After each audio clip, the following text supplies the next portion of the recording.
Just kidding. Now we're good? Okay, great. Good morning and welcome to the New York City Hybrid Hearing on the Committee on Technology. At this time, please silence all electronic devices to vibrate or silent. Chair, we may begin. Thank you so much. Good morning. My name is Councilmember Jennifer Gutierrez, and I'm the chair of the Committee on Technology.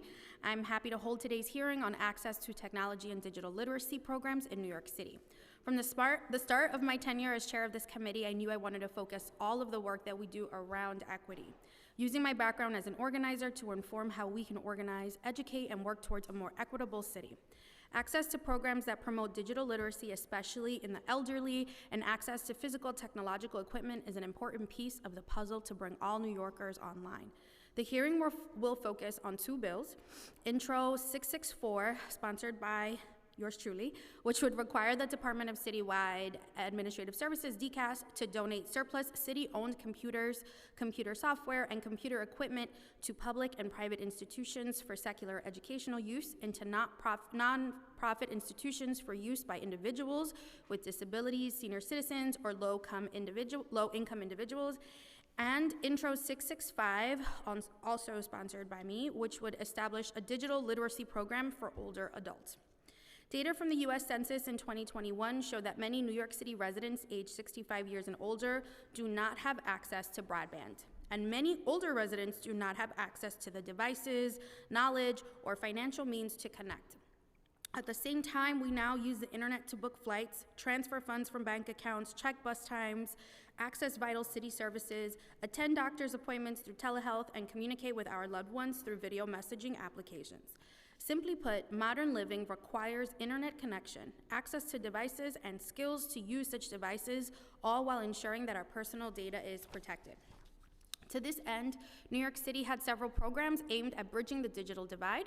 For example, in 2020, as part of the former mayor's Equity Action Plan, the city, through the mayor's office of the Chief Technology Officer, now part of the Office of Technology and Innovation, partnered with T-Mobile, LG Electronics USA, and Older Adults Technology Services, OATS, to provide 10,000 internet-connected tablets to older adults living in NYCHA developments through the Connected NYCHA program. Residents aged 62 and older and living alone were prioritized for this distribution. The tablets came with 12 months of mobile internet connectivity paid for by the City of New York. Participants also received free support from the Department for the Aging and Older Adults and OATS in setting up their devices, learning how to use them, accessing free classes and resources, and connecting with friends and family. Of course, such programs come with a cost. However, as we continue working on closing the digital divide in the city, we must not overlook our most vulnerable in our rapidly evolving population, as anyone fortunate to live long enough will eventually fall into the category of being elderly. There are 1.1 million older adults in New York City, making up 13% of the population, and that percentage is only expected to expand as we all inevitably age into the senior population. Ensuring this digital literacy is an essential service that the city provides. It's a safety net not just for the current aging population, but for all of us sitting in this room. Another way to bridge the digital divide is to donate technology. Many of our schools and nonprofits across the city are doing some of this vital digital literacy work already and trying to bridge the digital divide with the few resources that we have. When an office decides that they need to upgrade a tablet, then there must be a process to ensure that that tablet is repurposed for someone that is in need of it. And working towards our environmental goals, donating devices to people and organizations in need also mitigates e-waste across our city. As part of this process, it will be vital that precautions in regards to the information stored on these devices is protected and wiped to prevent unintended disclosure of proprietary, confidential, or personal information. The committee is looking forward to learn more about the process and the efforts of our city to expand access to technology and facilities digital literacy program. Now I'd like to thank the Technology Committee staff for putting together this hearing. I'd like to also recognize our Technology Committee members, Councilmember Sean Abreu and Councilmember Vicky Palladino. And then is Councilmember Holden online? And also recognize Councilmember Bob Holden, who's joining us from the internet. And I will now turn it over to Irene, our committee counsel for administrative proceedings. Thank you, Chair. Good morning, everyone. Now we'll hear testimonies from administration. We have Brad Sitkoff and Ryan Bridgemeyer from OTI and Roman Goffman from DCAS. And now I ask you to raise your right hands. Thank you. Do you affirm to tell the truth and answer Honestly, to council member questions. I do. Thank you. You might begin your testimony. Thank you. Good morning, Chair Gutierrez and members of the City Council Committee on Technology. My name is Brett Sykoff, and I am the Executive Director of Franchise Administration for the Office of Technology and Innovation, or OTI.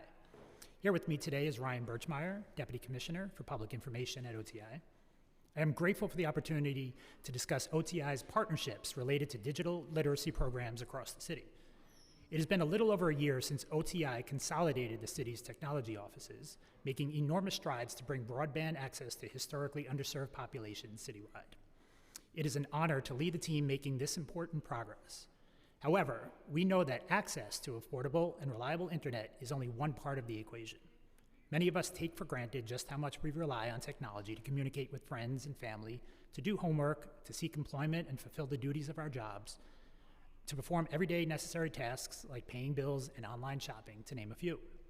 We know that it is not enough to simply provide the means of gaining access through a broadband connection, but it is also necessary to empower individuals with the skills to navigate how to use digital tools, both physical and virtual, to fully participate in society.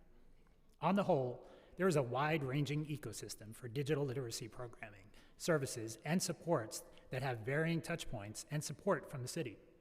Participating entities range from public institutions, city agencies, library branches, to nonprofit and after-school providers, informal learning collectives, and higher education partners that serve tens to hundreds of thousands of residents annually. Of note, the Department for Youth and Community Development administers the Council's own Digital Inclusion and Literacy Initiative grants program, which enables each council member to allocate discretionary funds to advancing digital literacy resources at the most local level. For our part, OTI, currently and under legacy offices, has invested in digital literacy through its Connected Communities initiative for over a decade. This initiative funds trusted anchor institutions and agency partners to provide free and reliable internet access, connected devices, high-quality digital literacy instruction, and technical assistance to help equip New Yorkers with digital skills. Overall, Connected Communities underwrites over 100 public sites to enable the critical delivery of devices, software, mobile hotspots, and over 24,000 hours annually of high-quality digital literacy programs that help New Yorkers gain essential skills. OTI does not directly administer the programs funded through Connected Communities. Rather, Department of Parks and Recreation, Department for the Aging, New York City Housing Authority, and the city's 3 library systems provide an array of digital literacy programs for a wide range of populations citywide, ranging from basic access to comprehensive and advanced digital skills trainings and software certifications for residents in high-need communities. A few notable examples include Brooklyn Public Library provides a laptop loan program across 18 branches that recently distributed 1,500 devices. New York Public Library offers 100 classes designed for fundamental digital citizenship, exposure, and mastery of technical concepts on public computers with professional-grade software. Queens Public Library uses funding from Connected Communities and from the Federal Workforce Innovation and Opportunity Act to train dedicated personnel who can deliver workshops, including a course to provide contextualized English for speakers of other languages classes for new immigrants, and workforce training in childcare, healthcare, and technology for residents. New York City Parks operates media education labs in its recreation centers, providing spaces and equipment for members to creatively express themselves. NYCHA's digital van program brings mobile hotspots, laptops, Wi-Fi, and a printer to public housing communities citywide. New York City Aging subcontracts to Oates to reach over 80,000 older adults every year, 80,000, with digital literacy programming. OTI supports a portion of the NYC Digital Safety Project, which helps librarians throughout the city gain skills to support New Yorkers with digital hygiene through critical partners such as Metro Library Council. In addition to the Connected Communities pot, OTI also supports digital literacy through other program areas. For example, the Open Data team, in partnership with the civic technology nonprofit Beta NYC, developed a curriculum and trained a group of volunteer open data ambassadors to teach other New Yorkers about what open data is and how it can be used. In 2022, we held 25 of these open data education classes and taught nearly 800 people about open data. These classes were hosted by a variety of organizations, including community boards, council member offices, borough president offices, and the Civic Engagement Commission. We thank the council for their continued support of this vital program. Additionally, the Link NYC franchise includes a requirement for our franchisee, CityBridge, to provide high-speed internet to a facility in each borough that offers technology training or other vital community service to the public. Such facilities are called Gigabit Innovation Centers, and they are powered by the Link NYC network. In the past year, CityBridge and OTI have celebrated the opening of 3 new Gigabit Centers. In Manhattan, we partnered with Silicon Harlem and the See Better Foundation to open the Innovation Space for People Gigabit Center. In the Bronx, the Gigabit Center is located at the Andrew Friedman Home in partnership with the Knowledge House and the Bronx Community Foundation. In Queens, the Gigabit Center is located at the Allen Senior Center in partnership with NYC Aging, supporting workshops and courses on topics such as wealth and resource management, beginning and intermediate computer technology, driver safety, hearing deficiency and hearing aids, and memory improvement workshops. We expect to unveil 2 more Gigabit Centers this year in Brooklyn and Staten Island. With respect to the older adult population, OTI recognizes that older adults need particular support to engage with the benefits of digital life. We believe that digital literacy programming, when paired with devices and access, combats social isolation and mobility barriers, provide basic skills for staying safe online, and helps maintain civic engagement. As previously mentioned, through Connected Communities, OTI provides a role as facilitator, connector, convener, and advisor where collaboration will extend the impact of digital literacies. Recent examples of our work with NYC Aging to this end include facilitating connections with libraries and strategies for enrollment in the Affordable ACP program, and a collaboration with the San Francisco Tech Council to discuss digital equity gaps and barriers for older adults and implications for access, affordability, and adoption. I will now turn to the legislation being considered today. Intro 665, sponsored by Chair Gutierrez, would require OTI, in consultation with NYC Aging and relevant stakeholders, to establish and implement an online digital literacy program to serve older adults. As I have hopefully laid out earlier in testimony, digital literacy, particularly for older adults, is something we support and aim to continue supporting in the future. We understand that the Council deeply cares about this kind of programming and hopes it will not only continue in its current form, but will also flourish and become more effective for seniors. We are completely aligned with that sentiment. However, the bill, as it is currently written, prescribes a role for OTI to more directly administer digital literacy training for seniors in a singular program with broadly defined parameters. As mentioned, the city has a robust ecosystem of existing digital literacy providers, and OTI's best function is to leverage digital literacy practitioners and expertise rather than either staff these programs with in-house personnel or set limitations on the curriculum practiced by the city's partners. We worry that this bill could inadvertently compromise the incredible work already underway. We're looking forward to discussing with you how the city, the council, and the numerous organizations with whom we collaborate can best deliver digital literacy training in the future.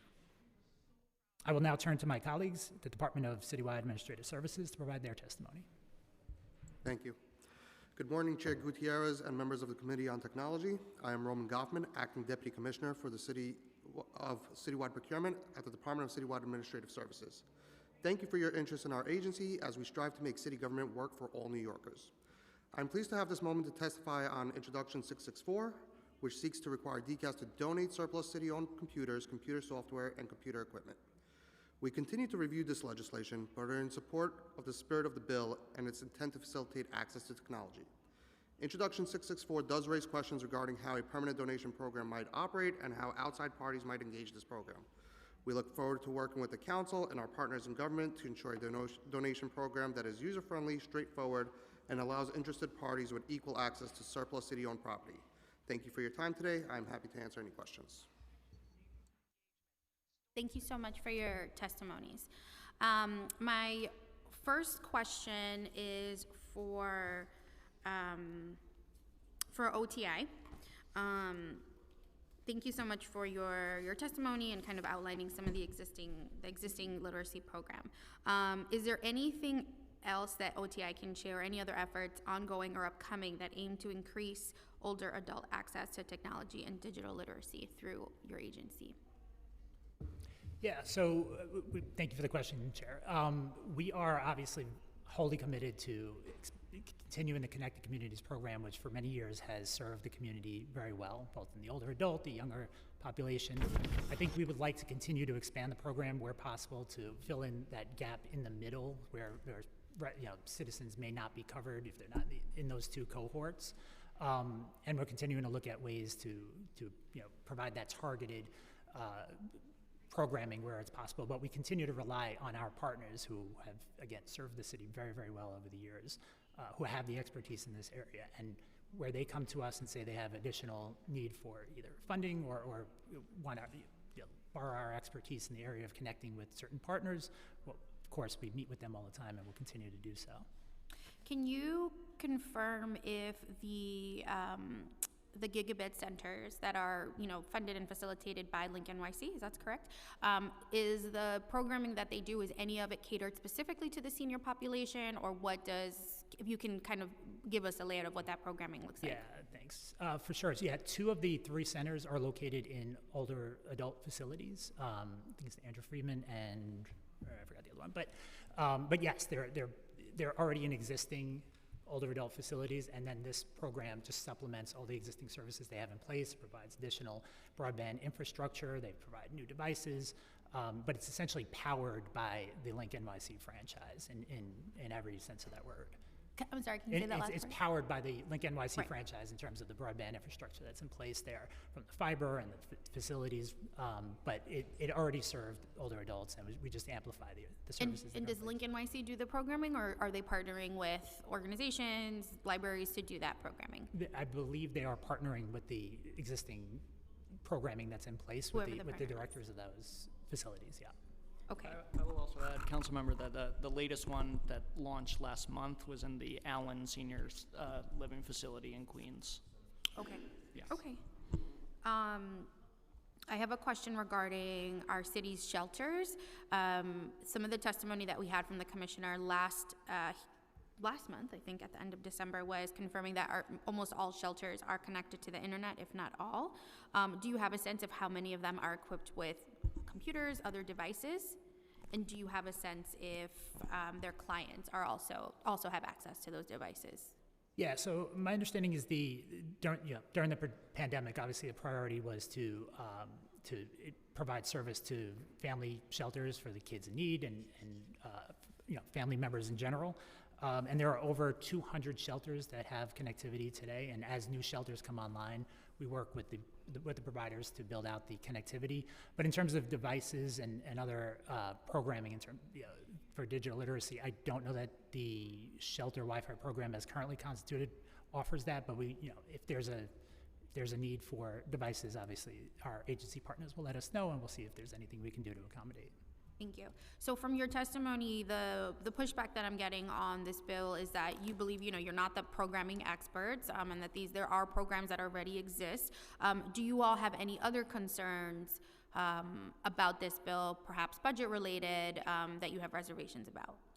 Yeah, I think, again, given the longevity of this program and the success that we've realized and have seen over the years, the concern is if the city has to or would be required to take a more proactive role in providing and administering the programs, we could be essentially competing for the same pot of funding that goes to these partners already who rely on this to support the programs that are in place. So they have the expertise, they have the constituencies, they are the constituencies that they know best, and they know how to target them. So I think if we were to provide something that's different or supplements it in some way, it could ultimately be a net negative and take away some of the great work that they're doing and the money that goes to them. So the concerns that you have are, if I'm synthesizing this correctly, is just about overstepping, I guess, with some of the existing work that some of these nonprofits are already doing. You don't see it as a broader support role. You don't see it as maybe even necessary. I think what one of these bills wants to accomplish is to be able to donate these devices. I think OTI plays a really big role in cleaning these devices and making sure that once they're received, they're safe, right, for the previous and the new owner. So do you not believe that OTI can play a significant role in that partnership and overseeing that partnership? Yeah, thanks, Chair, for that question. So I think in terms of the devices versus the programming, I think those are two maybe different subjects. Certainly with the programming, we do feel like the partners who have been in place for many years and have been providing the program have been really doing a great job, and we'd like to supplement it wherever we can. With respect to the devices, we could certainly look to see where there's potentially available devices that can be doled out to the centers or to the institutions that are administering the programs to support the literacy programming that they have in place. So we can certainly look at that. Okay. I want to just switch over to Intro 664, which is about the devices. So this will go to both. For OTI, or unless I think it's OTI, but could you walk me through the device sanitization process? For DCAS part, I'll let OTI speak if they have anything to add. So for DCAS's part, when we receive surplus equipment, it's done by the partner agencies that have the equipment that are no longer in use or end of life or have no value. Those IT departments would have to clear the devices before it comes to us. So it's typically they just wipe out the entire hard drive before it comes to us. Whatever agency Whatever it is agency has the okay. equipment in their inventory, yes. Okay, and they're capable of doing that. In no instance do they reach out to OTI for assistance with wiping out those devices? Not that I know of, no. Is it something they can do, or just that they don't do? That DCAS can do? That the agency, whatever agency it is that's, in surplus of said equipment, let's say they've tried to wipe it out, they've run into some issue, do they ever reach out to OTI, or it's something that internally they figure out? I'm not aware of any issues that they've run into in that regard, but yeah. Okay. And then Roman, right? Thank you. Do you have a approximate number of equipment that in a year or even in the last year was donated or brought to DCAS because of no use? So I could, after this hearing, follow back up with the actual documentation of what equipment, the quantities. The only thing I know offhand is the value of revenue that we received for auctioning those equipment. It was about $36,000 for fiscal year 22. Okay. But we could share an entire list of what agency submitted it and what the equipment was. And is this something that happens during a particular time of the year, or just rolling basis? These agencies are reaching out to DCAS saying, like, we've got all this stuff. It's just a rolling basis. Once an agency either switches out equipment or decides the equipment's no longer functioning and they want to either salvage it, auction it off, or give it to surplus, they'll reach out to us at that time. There's no timeline. And can you describe what kind of equipment are folks donating or giving back to DCAS? Typically, we see a lot of older screen monitors, some older printers. There may be computers and some laptops. But we can provide a full list of what happened. Are there also stuff like keyboards and just smaller things, things of that nature that you're also receiving? There might be. Typically, those keyboards are reusable unless they're broken and then they get destroyed. It's more of like equipment that has a tendency to have end of life that are no longer working for the agency. Got it. And once you receive these devices, is there any secondary sanitization that DCAS does on this equipment? So we do review to see that if it's a computer or a laptop, if the item has been reset and there's no personal information on it, that's as far as it typically goes. Okay, and then what happens typically after, or how long are you all in possession of it before you determine before you determine what the next step is? So our typical steps in any surplus, whether it's IT equipment or anything else, is once we receive from an agency, we do internal requests for city agency transfer. So we put it out for about 7 days to all other city agencies to see if they may have use for it first. If nobody claims it from another city agency, we then put it on our public group auction site and we auction it off. If there is no value or something is damaged and nobody bids on it through the auction site, even to use as scrap metal or other necessities, we issue a destroy order back to the agency for them to use e-waste. It's a DSNY contract for IT equipment. And do you have a sense of what those percentages are, how many you're able to utilize in auction off versus how much gets sent to e-waste? Not offhand, but I believe we could provide that information. Okay, and then the $36,000 value that you referenced earlier, that is particular to the usable items that you'd be auctioning, or everything? So it's everything. So we auction off items sometimes that are not usable either, and there's companies that might use it for parts that buy it at low values, or they use for scrap metal. Other instances, That's we don't so really interesting. we don't review if it's usable at that time. Do you want to ask that? What is can you share what happens with this money after this auction? It goes to the city's general fund. It goes to the city of New York, okay. Do you have a sense of what that looks, does it changes year to year? Do you have a sense of what that looks like? The total value of all our surplus? Yeah. We could send you the information for previous fiscal years. And is this auction like once a year? How often? This auction is continuous. I'm very interested in said It's auction. it's like a eBay for the city. Goodness, okay. I have a couple more questions. But before I go on, council members, do you all have any questions? Ricky, all right, let me just get through two more and then I'll pass it off. Okay. Do you all keep any documentation of the stuff that you take in, the devices that you take in from these agencies? Yeah, so the documentation is typically saved on our auction website, the public group. So every agency has a dedicated salvage officer that notifies DCAS through this online platform of an item that they want to sell or dispose of. And all the documentation is saved on there. Do you know of any other municipalities that obviously also take in a big amount of surplus items and like what they do with those items? I believe from municipalities that I've spoken to, everybody has this type of surplus auctions. It's cycles. strictly an auction. Yes, it's strictly an auction. And can you share how large is the team, or how many folks are the ones responsible for receiving this equipment and then like double checking that it's all the information's been removed? At DCAS, Yeah. currently, I believe we have 3 staffers on hand.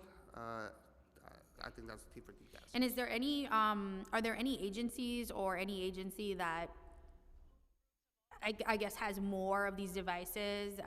Is there anything that you can share about the agencies that are? So we don't have insight into agencies' inventories. We only get notified once they specify that something is ready for surplus. Got it. So part of the bill, 664, requires that the DCAS commissioner kind of put together a process for which they will donate these equipment, right, these devices. Have you, as the deputy, have you considered maybe, I know that part of your testimony says, like, you want to keep engaging, which I appreciate, but have you considered what some of those guardrails or some of those rules will look like to determine the eligibility of an organization to receive that device? I think we're still discussing it internally, and would like to really review this internally in our agencies as well with partner agencies, and actually receive comments from the council once we come up with our comments on the bill, and we work together to try to figure out a program that works for everybody, Right. both the city and the residents of the city. Got it. I think for anyone that's ever like worked at a nonprofit or worked alongside a nonprofit, the reality is that, and this, tech does not have a long lifeline. And oftentimes we get contacted by nonprofits who need assistance with something as small as one computer. As council members, that's not eligible, right? It's not something, we cannot donate one computer in capital. So a program like this and a bill like this would really help support whether it's those nonprofits that are looking to upgrade, or a lot of our nonprofits are starting to branch out and do work outside of their headquarters, of their offices in the district. And having the support and knowing that this safety net exists, I think is really vital to the continued work that they're doing. So I am eager to continue working with you all to see what is the best way, because I do believe the need is there, and what is the best way to create those parameters and ensuring that these nonprofits that need it are connected to it. I'm gonna pass it to Councilmember Palladino for questions, and then Councilmember Abreu. You're okay? Okay, Councilmember Palladino. Yeah.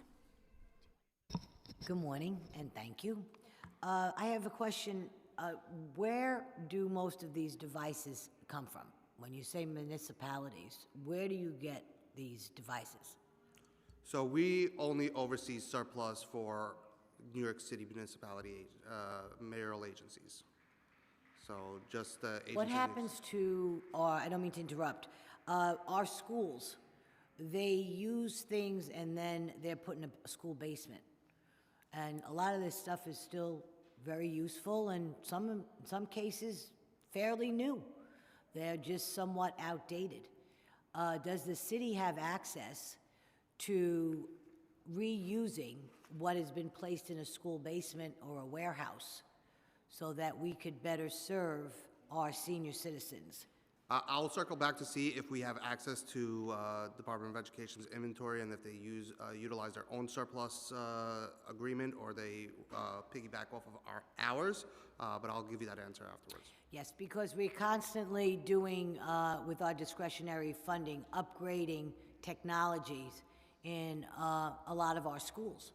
So when I go to visit my schools, I often ask, you know, your smart board works fine. What's the issue here? That we have to give another $100,000 to a school for a technology upgrade. But my concern lies with what do you do with that equipment that is perfectly good, that is being no longer used, whether it be laptops, whether it be, here comes the boomer in me, the iPads, because I'm a senior, and I deal a lot with senior citizens. And a lot of our smaller places for the seniors to go every day, the senior centers, they need classes. And I know we're concentrating a great deal on NYSHA, and that's fine. However, our senior centers need classes. So with these somewhat outdated, but to the seniors, fairly new, what can we do to help our senior centers get more of these devices? I'll follow up on the DOE specifically, but talking on other agencies that have surplus equipment, like I said before, we're in support of this bill. We just want to make sure that it works for everybody. I just want to mention items that are unused compared to surplus. It's different meanings, right? So DCAS specifically doesn't direct agencies of when or what they need to give up to our Office of Surplus Activity. Their agencies have to come to us saying, hey, we're no longer using these items. Either they're not working, there's no life left in them, there's no value left in them.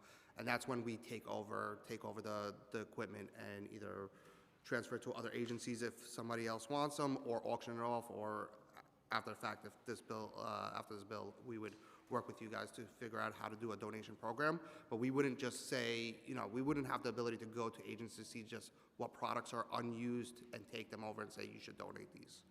Each agency would have to specify the equipment themselves.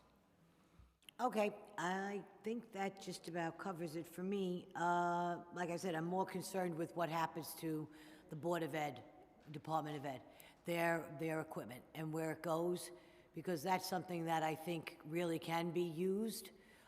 Even in schools that don't have the smart boards are huge. They're constantly changing them out. And I want to see these things recycled and used because they're perfectly good and they're in the basement. So, okay, that's where my questions lie. Thank you very much. And Roman, did you make the distinction between surplus items that you're receiving versus like unused or? So the agencies make this initial distinction of surplus, right? That they're no longer using it, they want to transfer it out. Even if an agency would say there's no life left and we want to destroy it, we don't allow them to destroy it unless at least we attempt to auction it off. Sometimes we do multiple attempts to auction it off just in case somebody didn't see it.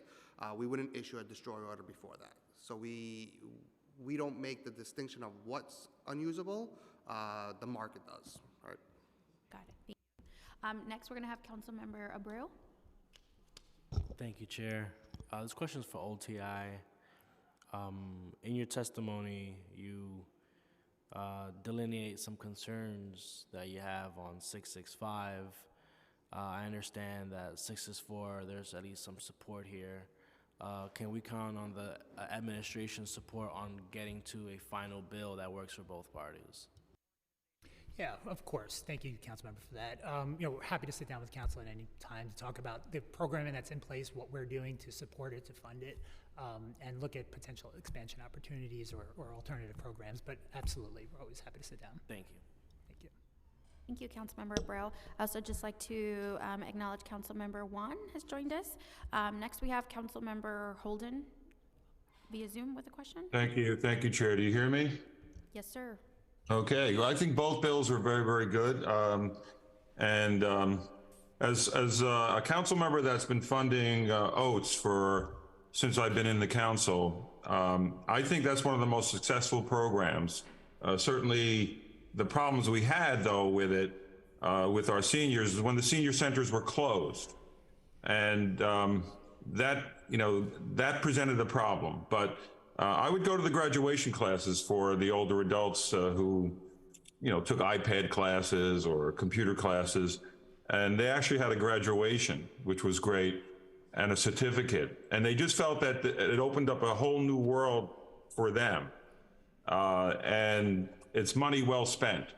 So anything we could do to expand that, because if it's in my district, I don't have NYCHA housing, so I rely on the senior centers where they can get and certainly the libraries with the cutbacks and the open hours, we had a very, very limited, again, exposure to technology for older adults.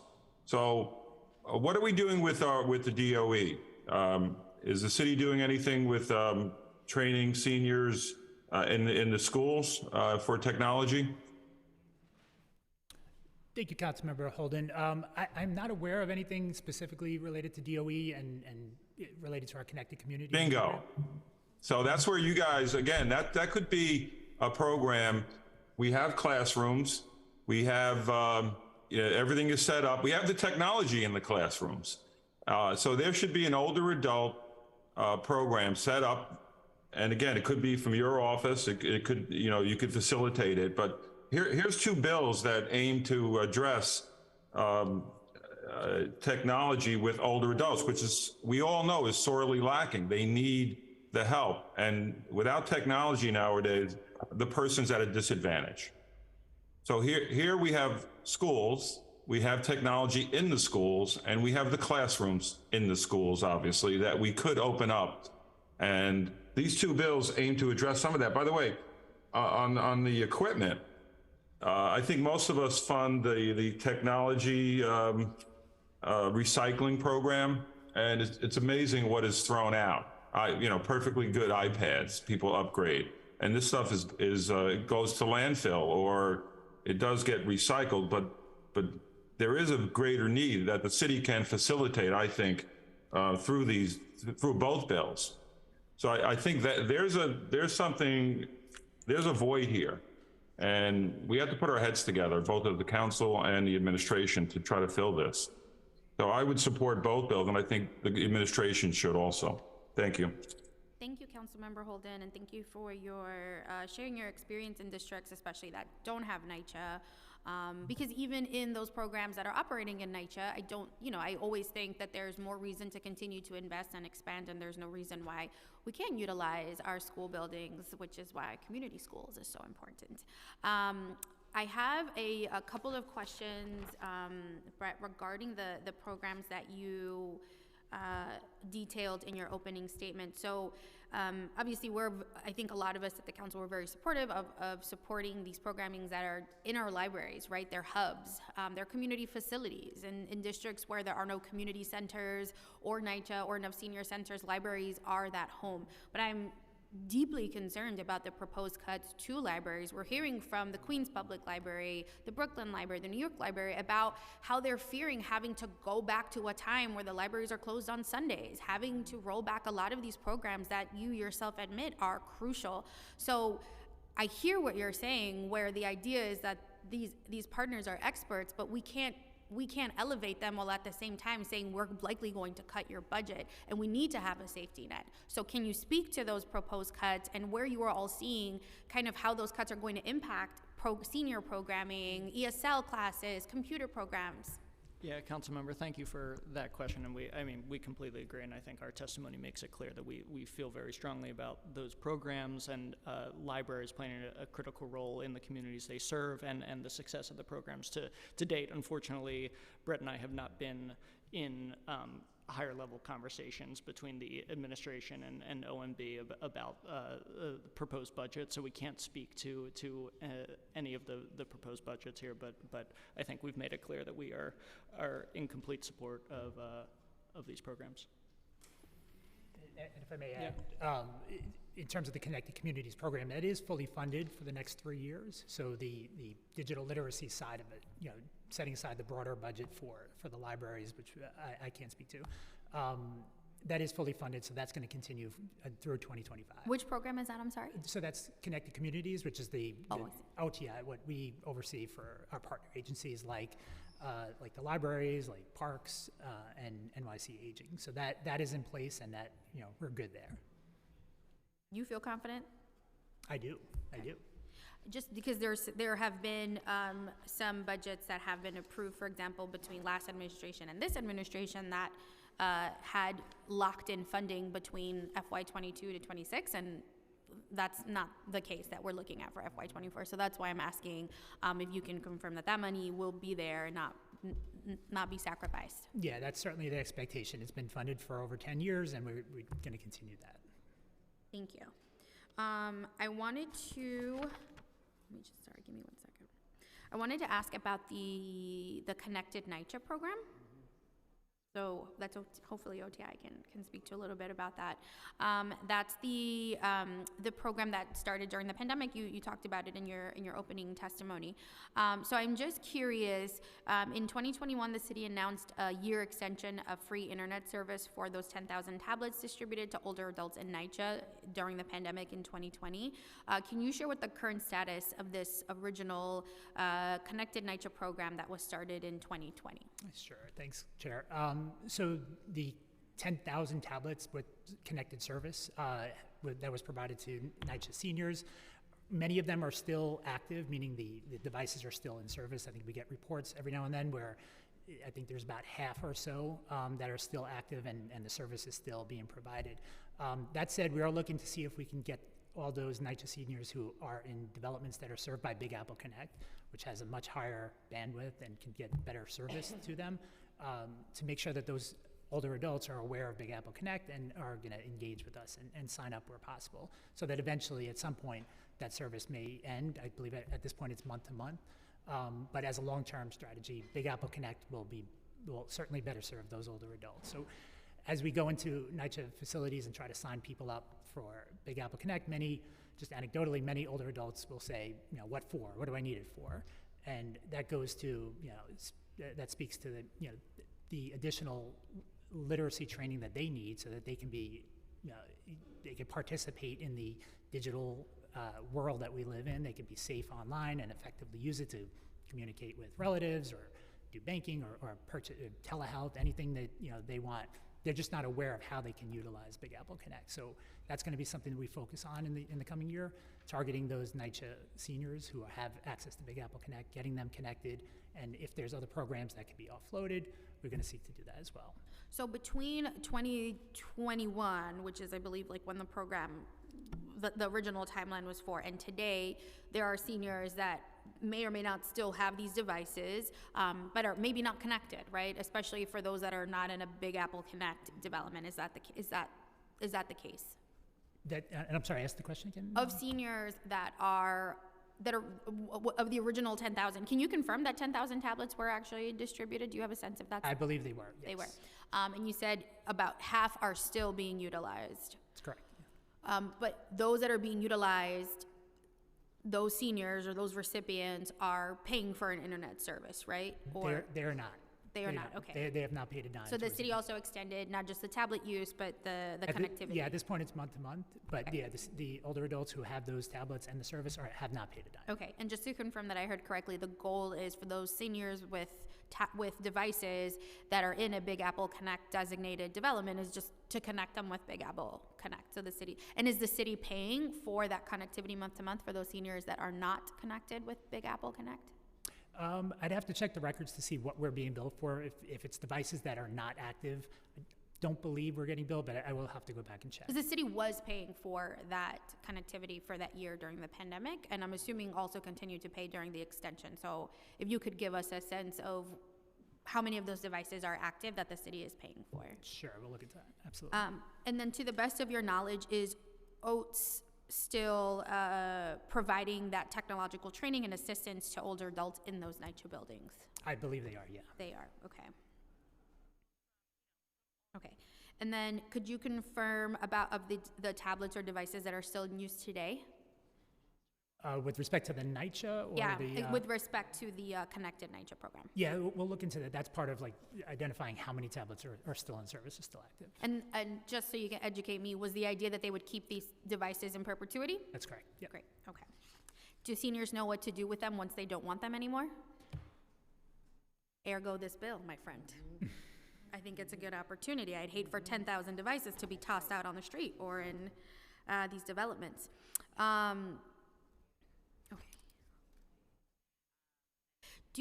Does OTI, for those tablets, I'm still on the Connected NYCHA program, does OTI, I think it was T-Mobile you said was the partner that, and so to your knowledge, is T-Mobile still the partner even month to month? Yes, it is. They are, okay. Okay. So I have some questions about Big Apple Connect, which I know you're so enthused to talk about. So in September, we had a hearing about Big Apple Connect. It was, I think, on the same day as the announcement. Can you give us an update on how Big Apple Connect is doing? I know you said earlier that the goal for this year is to just do more outreach to ensure that these tenants that are in these developments have access to it. So can you explain a little bit about what that looks like? And what is the goal? Like, how can we meet that goal? How can we get these folks enrolled? Yeah, absolutely. Thanks for that. So Big Apple Connect launched last year, sought to provide connectivity to NYCHA households immediately. Right. We went in there, infrastructure was in place. We worked with the providers to quickly set up tabling events, get people signed up. Thanks to Councilmember Juan as well, and seeing her there. And it was a super success. Having been at, I think, every development personally and seeing the faces of people, signing up, hearing about the program, initially skeptical, hearing that it's legitimate and that they're able to get installed the same day. We have installers right on site. You could clearly see the difference it was making in people's lives once they understood that either they didn't have service or were reluctant to engage in service because they didn't know if they could afford the service every month. And know that was going to be taken care of. So that we're extraordinarily happy with that. As we look to, and to your question about where we are today, it's at 130 developments currently, touching about 90,000 households, just over 90,000 households. Of those, about 68,000 are enrolled in the program. So we're about 74% of who is eligible, who have signed up for the program. So that's really where we're going to, over this year, particularly as the weather improves and we can do more on-site, open outdoor events and get people signed up, we're going to target those households, those individuals who have been either unaware of the program or reluctant to sign up, who do not have connectivity today to sign up and take advantage of the program. Who's eligible? I didn't realize that there was a distinction aside from like you living in the development. Who is? So everybody within an eligible development is eligible. When I say eligible, I mean developments. There are some NYCHA developments that are not yet in the program, and we're going to look to expand the overall scope of the program. So of the developments. But if you live in one of the 130 developments, you are automatically eligible. Got it. So about 74% of those residents are connected. That's or correct. Plugged in. Do you have a sense of those? Of that 74% that are eligible, how many of those units are older adults? We don't, but that's part of what we're looking to do as we analyze those individuals who have not signed up yet, try to identify exactly why, whether they're older adults, whether they're whatever demographic that they fall in, to target them and get them to sign up. So we're working very closely with the mayor's public engagement unit to try to identify validators, ambassadors, those who can target those those individuals in the community who have not yet signed up, try to find out why, and work with them to at least make them aware of the program and engage them, and hopefully sign them up. Thank you.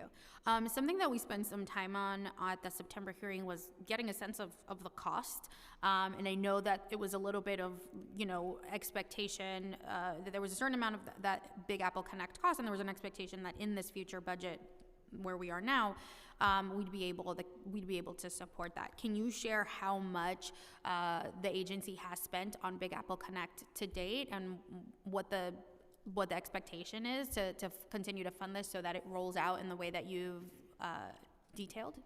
Sure, and I may turn this over to Ryan in a moment, but I'll just say generally, I believe today our preliminary budget is being released, so I think there may be we might have to go back to our budget folks. I can't wait till 12:30. Yes. So we'll probably have to go back to our budget folks just to identify what was in there, but I don't know if Ryan, you have any thoughts? Thank you. So do you have a sense of how much, you don't know how much Big Apple Connect has cost to date, though? I think we estimated what the cost was going to be, and there's going to be, depending on the number of people who sign up, households who sign up, I think it was going to be in $20 to $30 million range. But it's really dependent on the number of people who sign up at this point. And is this $20 or $30 million range per month? No, it'd be per year. That's the cost for the year. That's okay. correct. So in January of 2020, the Internet Master Plan was announced. There was a capital cost of $157 million towards this investment. It sounds to me that the agency has moved away from the Internet Master Plan based on some stuff that I read in November. You can confirm if not. I know that the many times that we've asked OTI to come to these hearings, the feedback that we got was that the Internet Master Plan was being assessed. It was being assessed in March and September. Can you share what the assessment has been looking like? Can you confirm if the agency is in fact moving away from a focus on in the Internet Master Plan? And then can you share what's going to happen to that $157 million capital allocation, if you've used any of that money for Big Apple Connect, if you can just confirm that? Yeah. Right. Yeah. I can say that we've confirmed this in the media that we are moving away from the previous administration's Internet Master Plan. The immediate focus was filling the immediate need to get folks, the most vulnerable communities in NYCHA, to get them connected as quickly as possible. That does not mean that there is not middle and long-term planning happening at OTI. In October of last year now, we released a OTI strategic plan, which outlined our entire approach to tech and our strategic initiatives. There is a section on connectivity in that outlines some broad buckets of where we're trying to go to increase broadband access across the city. But in the coming year, we will, now that we are solving the immediate need of getting the most vulnerable communities access, we will start to outline some of those longer-term strategies now that we've fixed at least a portion of the population and getting them online. But On the money, we are still in conversations with OMB about the best use for that money, so we can follow up with you. But to your knowledge, the Big Apple Connect, since it started, I would say like last summer, 2022, yeah, you have not utilized that initial capital investment of 157? That's correct. That was intended for the Internet Master Plan. So Ryan, so I understand. Yeah. You've confirmed it. The Internet Master Plan is something that this administration is not interested in moving, but I'm disheartened because it wasn't just a plan that the previous administration put together. It was a plan that nonprofits and advocates have been putting together for decades, right? It was just something that the administration was able to package in a very nice PDF, but the intent and the mission is not this last administration. It's very much tied to New Yorkers' real need. So while I understand that you all feel that the most vulnerable is, for example, those in those NYCHA developments, I agree. I think the Internet Master Plan was an attempt, like most major cities, to look at this comprehensively, because NYCHA is not the only need. NYCHA is not the only pocket. We have families in project-based Section 8 and voucher-based Section 8. Like, they're like, what's good with my internet? And that's real, that you all have to respond to. So I'm curious kind of what the assessments that you all shared you were doing, what came up, what's the conclusion that helped determine that this Internet Master Plan is not something that this administration is moving forward with? Well, I think I'll turn it over to Brett since he's the expert here, but I think we can all agree that there were a lot of components to the Internet Master Plan that were good. But What were the ones that were not good? I just feel like we have not been a part of the conversation. I found out about it in the press, which is not great as the tech chair of the city council. So I just need to understand, what was your rubric? What were you looking at that said, this doesn't make sense, this is no good? And I also think that a lot of these nonprofits that have been doing this advocacy for so long, I think they're owed an explanation too. This is more about them than it is about me. So I would love to understand where were the deficiencies? Where were y'all looking and saying, like, this doesn't work? Because you have not been clear. yeah, the resounding feedback that I got, frankly, is that it was going to take too long to get folks connected. I think this was released, and then no contracts were signed, and then the pandemic hit, and then it was 18 months later, and folks still hadn't been connected. So this administration came in and said, how do we fix this need right now? Folks got sent home in the pandemic. Kids had to go to school online. People had to go to work online. People had to do telehealth online, obviously. So it was about fixing that immediate need. But I will also say that the medium and long-term planning has not stopped, and we are continuing to do that. And we are also working with some of the respondents to the initial Internet Master Plan, and Brett can talk a little bit about that too. Yeah, of course. And we still strongly support expanding and diversifying the marketplace so that those community ISPs, many of whom are MWBs as well, that they get into the marketplace to ultimately bring down cost. So that's obviously was a key component of the master plan that we are planning to continue, but just in a different form. As Ryan mentioned, the duration, the length of the program as it was described and articulated was way beyond what this administration's focus was. We wanted to get people connected now. And obviously we're looking in the near, intermediate, and long term as well. But all of our efforts were getting people connected now. We didn't want people to continue to suffer without connectivity when we could very relatively easily provide them with that. But we are looking at long-term strategies. We are in conversations with many of the providers, I think all of the providers, who are interested in participating in the former plan, in the plan as was written, to see where there's opportunities for them in this administration. So I hear that. I'm really eager to learn what some of those long-term plans look like. Again, it's a little disheartening that this plan would have just been trashed or tabled. I get it for the purpose of efficacy. I think that with any plan, there's an opportunity to really prioritize as opposed to just do away with something that I think took a long time to put together. And I think really focused on diversity and inclusivity in a way that in the last year, we have not seen yet from this agency with specific to Big Apple Connect, right? So we have, to confirm, it's the 3 providers, I think. I don't know if Verizon has been folded in, but it's Altice and Charter being providers. Has Verizon been folded into the conversation? No, not at this point, no. No, but in September, I think that same day, I think you all had said that you had started conversations, but it has not been formalized. That's correct. We're still in conversations with Verizon, but as of this point, it's just Altice and Charter.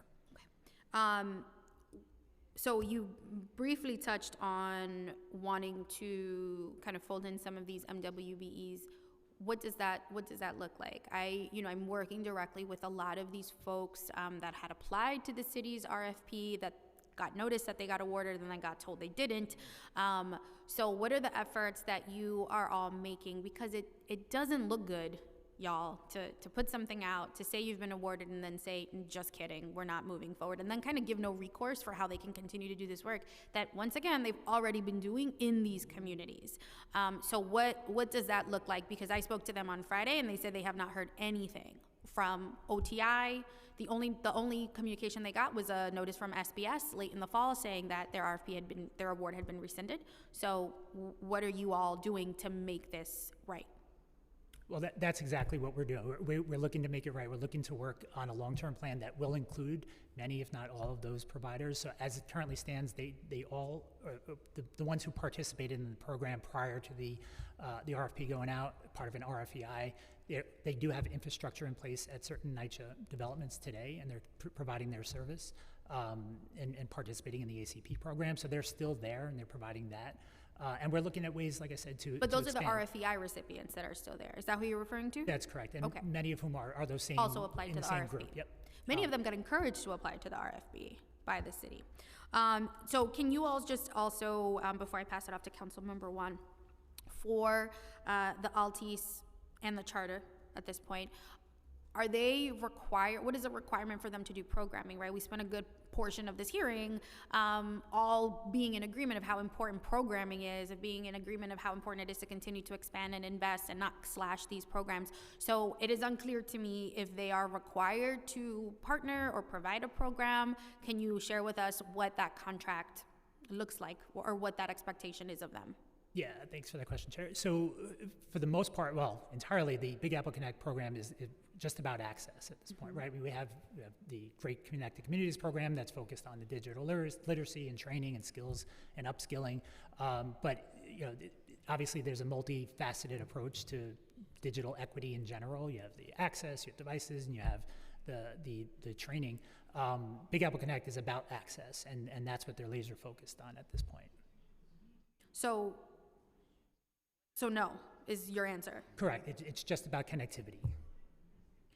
So it's about connectivity. So that's, I think, problematic in and of itself. I don't know if there's a way, if you're all open to building a part of the contract reflecting the fact that that programming is just as important as connectivity, right? I think OATS has provided a ton of data in the work that they've already been doing through the NYCHA program to demonstrate, there's a portion of seniors that have these devices, but when they don't participate in the classes, when they don't participate in the workshop, they go unused. So it's a waste, essentially. That's not what we want. So what can this administration, what can they do to enforce a system of, mandating programming as well in these systems? I know, I think there's a lot being put on the community center or the social service provider, but they're not often digital literacy experts, right? So what is the administration doing in these Big Apple Connect developments to ensure that programming is happening? Yeah, so I just want to be clear, though, it really is two different functions, right? I mean, Big Apple Connect focused on access, Connected Communities focus on training, and they work in harmony with one another. As it relates specifically to NYCHA, we are working with Altice and Charter where there are older adult centers on NYCHA property campuses within the developments that we are working with the directors and the community groups that run those older adult centers to provide them with the connectivity so that they're already providing the services, they're already providing the facility and the devices, and we're working with Altice and Charter to wire those those community rooms where the older adults congregate.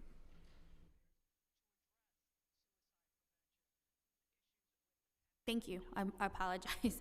I would like to ask Councilmember Juan to make her questions. Good morning. Thank you so much, Chair Gutierrez. I have a few follow-up questions. Good morning. It's good to see you all about Big Apple Connect.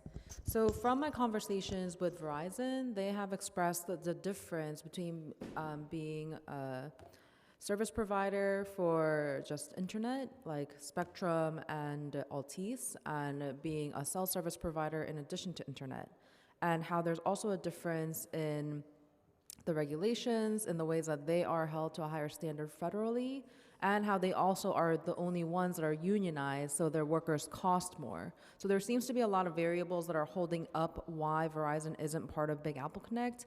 And I just wanted to understand what the latest negotiation has been, because it seems like both sides want to partner, but there seems to be some sort of holdup.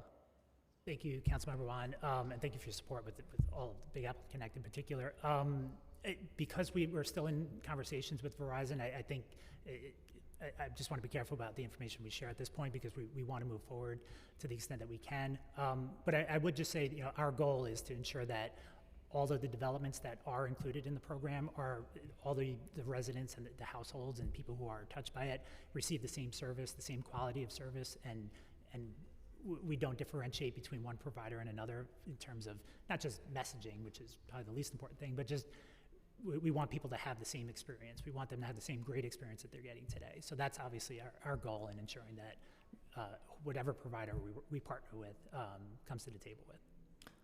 Because I just want to flag that this council class cares very deeply about union labor and making sure that we protect workers' rights. And we know that Spectrum has a history of union busting, and to withhold this contract from Verizon, I think we need to understand the nuances of how much more the labor will cost because Verizon is unionized. So I want to make sure that that does move forward. And then I had a question, if you had a timeline for all of the rest of the NYCHAs that are still waiting to get connected through Big Apple Connect. So we are planning to add additional developments this year. We committed to doing more in Right. 2023, so we're looking at those developments to identify which ones may already have a broadband provider in place so that we're not duplicating efforts. But essentially, we'll hopefully have something to announce fairly soon. Okay, thank you so much. Thank you. Thank you, Councilmember Juan. So I just have a couple more questions. The original RFEI, that my understanding is these ISPs, these smaller ISPs are still very much, they're functioning, right? And that there isn't any overlap with Big Apple Connect in those developments where those recipients are working. That's correct, right? I believe so, yeah. You believe so? Okay. Well, they told me on Friday. So my question is, and the reason that I keep bringing this up is because part of their contract is not only to provide internet service, but to also do programming. And these are smaller nonprofits that are doing it, right? And they have a lot less than an Altice and a charter. So I'm just curious. I get that it's two separate things, but I'm just curious why we are not holding these huge, wealthy corporations to the same standard that we are these smaller nonprofits, mostly led by women and people of color in these NYCHA developments. Why was the reaction, or why was the initial response to work with these big, huge corporations that aren't necessarily, were not always traditionally in these developments, hadn't done the groundwork to connectivity? It could be why you're having such a challenge in connecting the remaining population in these Big Apple Connect developments. But why are they not being held to the same standard of programming and internet service as these nonprofits, these smaller nonprofits, as designated in the RFEI? Why?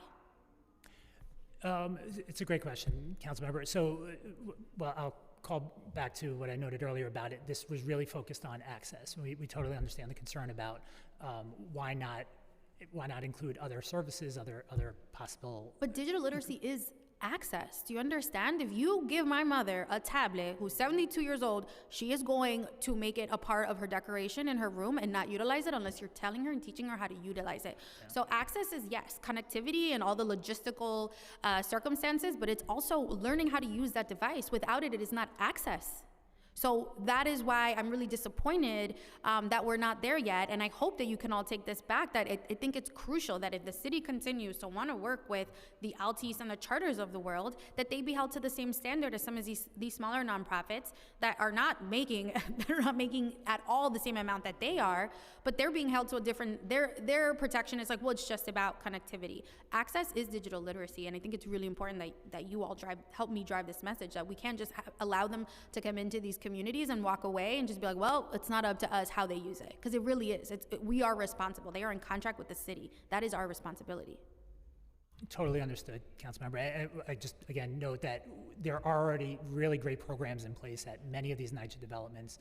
Understood that, you're concerned about the Altice and charters not providing the training themselves, but where we can partner, providing the actual, the connection within the apartment and the programs that are available on site, many of which are just a few, the next building or in the basement of that building, where there is connectivity, they have access to devices, they have their own Wi-Fi hotspots, yeah, and they have digital literacy programs, like organized programs in place. We can certainly marry the two, and we will take back your sentiments about it. I had a conversation with Altice last week, right? They're not fully aware of kind of what the future in the next 2 years, so basically they are aware of the developments that they're in now. That's kind of where they're at. They're unaware. In my conversations with Commissioner Frazier, the goal is to continue to expand, potentially in year 3, even continue to work with those RAD development sites that are excluded from Big Apple Connect. So it sets a precedent, right? I don't believe that there's existing programs in every single NYCHA development. And so if the city is going into a contract, into a partnership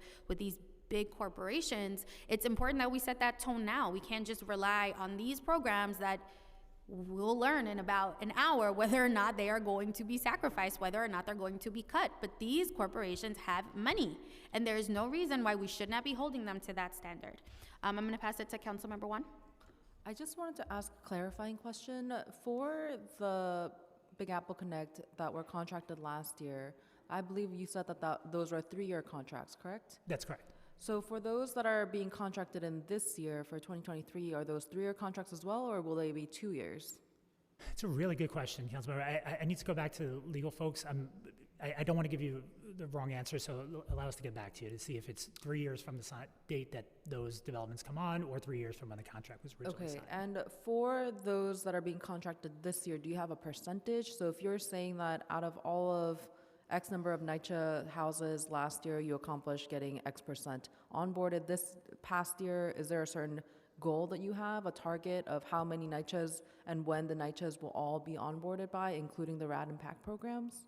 Well, certainly our goals are more focused on the developments that are in play today and getting as many people signed up as possible. But no, as obviously as we get under the hood with respect to the RAD PAC developments, understanding what broadband requirements they have in place, because many of them have broadband requirements that the private property manager is required to provide some subsidized broadband connectivity. So we're working through that now.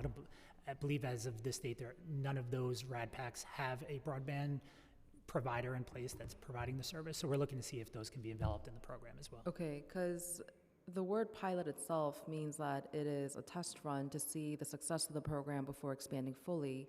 So I'm just trying to understand and have clarification. If this is a pilot, are you going to wait the full 3 years to see the completion of 100% registrations for the existing NYCHA contracts before expanding to the whole entire city? Or is it, because I see him shaking his head.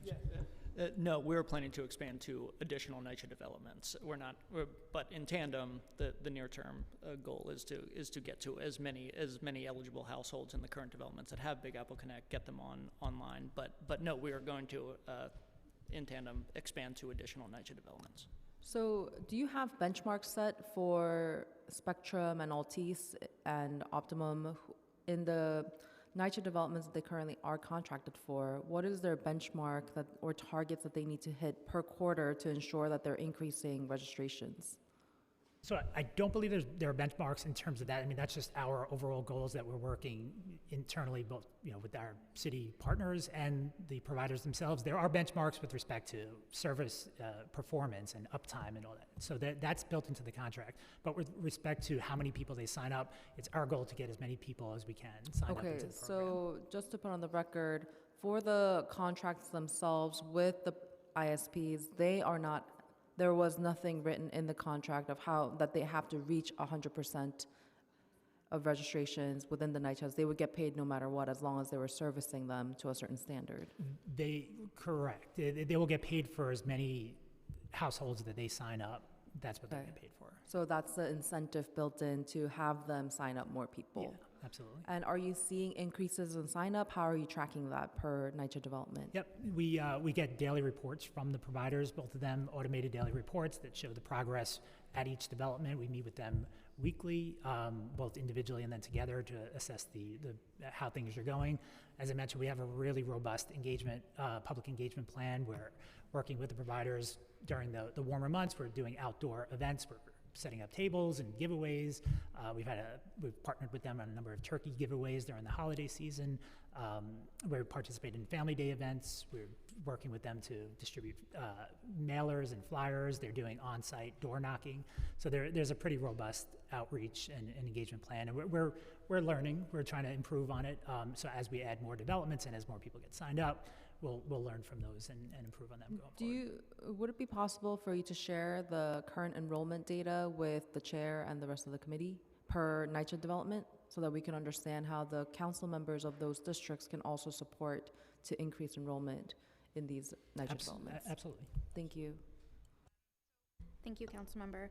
A couple more questions regarding Big Apple Connect. I think Councilmember One kind of alluded to it in the September hearing. We discussed, you all shared that you were looking at a 3-year plan, and that you are still evaluating what would happen after the 3-year period. Do you have some sense of where you are, of what that looks like beyond, I guess, the 2025 benchmark? No, not at this point. I mean, we're obviously encouraged by the increase in subscribership just in this last month or so. It's actually been a significant uptick. But beyond that, I think, we do want to add more developments. We are going to add more developments in the coming months. And, as we do that and we see where there's additional opportunities to expand the program, we'll certainly explore those. But beyond that, I think we want to take a deliberate approach in terms of how we roll out the program. In your testimony, you shared that there was a Big Apple Connect RFP. Is that the case? We haven't seen it. This was in September, I think. Is that September testimony? Yeah. So my understanding was that there was an RFP, and so that's why it went to the Altice and Charter. Do you have can you share some information about that RFP that went out? I will have to check to see what solicitation or RFP or whatever form it took in terms of sending it out to those providers. But yeah, we'll whatever we have, we can certainly send you. Yeah, if you could share that, and if you could also share just who else applied for it. Curious about that. Sure. I have some follow-ups on some of the prior hearings. So obviously you can let me know where we're at. In August, Commissioner Frazier testified that the department did a survey of every agency and all technology programs that they have running of significant size and scale, so OTI could begin to do an assessment to see areas where you all could consolidate, save costs, areas that needed support management and quality assurance. Do you have a sense of what was DFTA and DCAS's responses to those surveys? I do not have that in front of me, but we can follow up. Okay. Would love to learn that. My next question is regarding the My City app. In July, the mayor and the agency announced the plan to create the centralized portal dubbed the My City portal or My City app, which would allow New Yorkers to apply online for all city services, with the first phase being available in the fall of 2022. What is the progress? And my understanding was also that there was supposed to be the first accessibility was for the Department of Education. That's correct. So I'm curious, what is the progress? It is 2023. What do we got? Yeah, absolutely. So the first My City service will be a child care portal, and it will help families sign up for child care subsidies. And the mayor has said over the past few weeks that it will be ready in early 2023, and we are on target to hit that benchmark. And so we should have more to share in the coming weeks. Interesting. And what is the next? So early 2023. I mean, we're January. When are you all looking? Is there a calendar timeline? In the coming weeks, but still in technically early 2023. So something that the commissioner had shared in one of the hearings was his belief in testing this out. Obviously, absolutely. I'm curious if you are all testing any bit of this portal. Granted, I get it's about early childcare right now, but any part of this portal, is it being tested on our aging population? I will have to speak with the My City team, but there is a robust effort to do user testing on this technology. It's not just being created in a government office in a vacuum. They're bringing in real New Yorkers to use this technology and navigate it to make sure that it makes sense, and that's the whole thesis behind My City. And can you confirm that there will be a deliberate approach to testing this on older adults, 60, 65 and up? Yeah, I will have to check with the My City team, but I can get back to you on that. Okay, I hope so. Thank you. Can you also share about the My City app? Can you share if there is going to be an opportunity for people to fill out a web form or fill something out if there's some kind of issue? I think, at that hearing, I think it was the August hearing, Councilmember Brewer shared with Commissioner Frazier that she's got reservations. I think we all do, right? I don't think that there's a lot of trust just yet that New Yorkers have in the ability to really streamline this in a centralized way. I think the idea is great. We haven't seen it. We keep getting pushed back timelines, so already the trust is being chipped away at. Originally, it was fall 2022. Now we're looking at early 2023. But are you all planning for that as part of this app? That, Yes. People, New Yorkers can communicate when something is wrong. Absolutely. And they'd be able, and then do you have a sense of what the protocol is once this complaint is received? I'm not on the My City tech team, but I can check with what that process is. Got it. Thank you. Well, I'm looking forward to it. I hope that maybe we can touch base with OTI before it's officially up and running. My next question is regarding the hearing that we had in December, which was a joint hearing with the Committee on Fire and Emergency. Can you all share what is the internet service provider that the city uses for FireCAD? I do not have that in front of me, but I can follow up with the public safety team.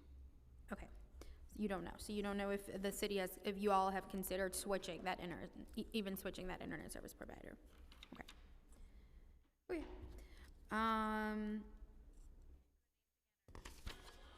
My next question,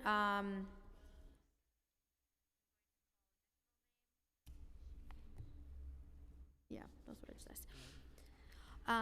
Okay, I think that's it. I think what we hopefully will want to continue this conversation. I'm encouraged by the fact that we are all in agreement of how important accessibility is. Oh, Councilmember Juan?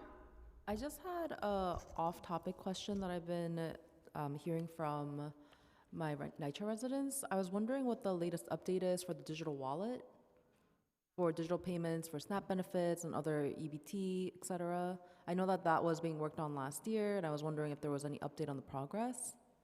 I unfortunately don't have an update on progress, although I do know that that remains a priority for the administration and also CTO Frazier. Okay. No. Okay. We can come back to you with a better sense of a timeline on what that could look like, because I know that it does remain a priority, but I just haven't been read in on where that stands.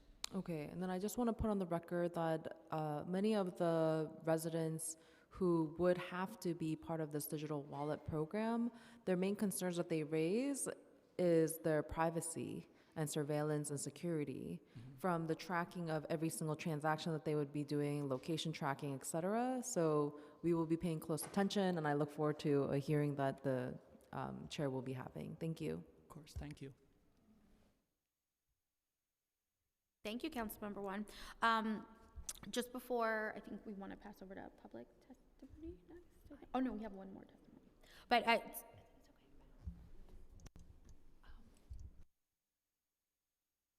My last question is just regarding accessibility. At every hearing, we have consistently testimony from New Yorkers who are hearing impaired, vision impaired, and it just seems like they keep coming and testifying because they just don't feel like they are being seen or heard or listened to. I'm curious if you can share any insight on how some of those issues that they raise around Link NYC, I'm not sure if they raise any issues around Big Apple Connect, but how the agency has been addressing those concerns. I'm sure we'll hear from some folks in that community today, but it is, I think we should take this seriously that they're showing up and they're testifying, they're participating every single time because they're not really being listened to and their needs are not really being incorporated. So can you share anything right now that OTI is doing uniquely to respond to this community?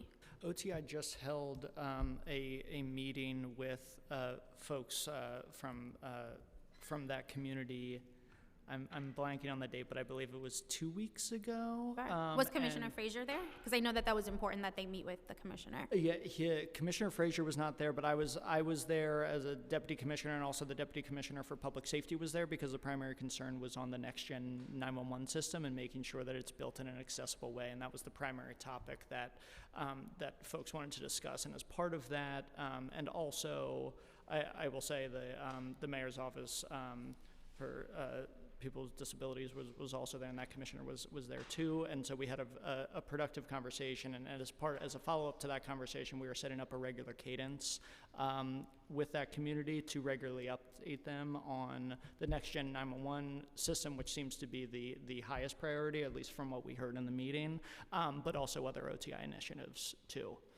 And so it's looking like we're still going back and forth on the cadence, but it's looking like it's going to be a quarterly meeting between OTI and that community to give regular updates and get their feedback on projects. Okay, thank you. So I'm going to pass it off to Irene, but before that, I just want to thank you, Roman, for being here. I look forward to continuing to work this out with you. I know that I think there's a lot more to gain here. It seems a little bit out of the wheelhouse, but I think that there's a lot to gain from here if you hear from these nonprofits on the ground that could benefit from these like totally usable devices. So I hope that we can continue this conversation. I know it's not the end. And then from OTI, we will continue to have this conversation. I am really looking forward to the next time we meet that there's more specifics around how the agency will work with these smaller ISPs that were awarded RFPs IEP was rescinded, how we're folding them into this bigger connectivity discussion. And of course, would love to learn a little bit more about the agency's long-term planning now that the Internet Master Plan is not real. So I look forward to that. So I will pass it off to Irene. Thank you. Thank you, Chair, and I want to thank everyone for your testimony. And now we'll turn to the public testimony, unless any council members have any more questions? No. Thank you again. Thank you all. And to accommodate every witness who registered to testify today, we kindly ask to limit your testimony to 3 minutes. And our first panelist will be Marco Di Girolamo, and I apologize if I mispronounced the last name. He will be testifying via Zoom, and then we'll turn to all witnesses who are here with us in person. Thank you. Thank you. Good morning. Thank you, Chair Gutierrez and the Committee on Technology for holding this important meeting today. My name is Marco Di Girolamo, and I am the Director of In-Person Experiences with Older Adults Technology Services, or OATS, from AARP. OATS is an award-winning social impact organization that offers technology programs, community training, and strategic engagements to shape the future of aging.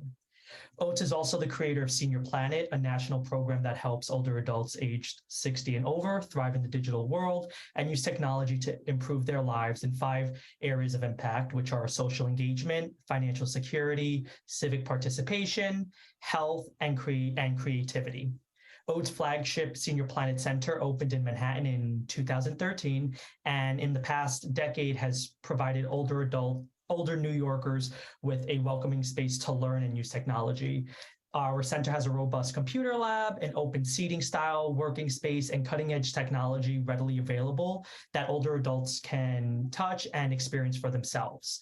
OATS has historically and currently receives funding from the New York City Department for the Aging to operate our Senior Planet Center, as well as provide our programs in OACs across the 5 boroughs.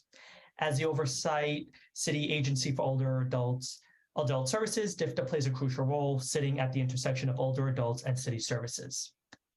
I'm here today to speak in support of passing Intro 665 legislation to establish and implement an online digital literacy program to serve older adults.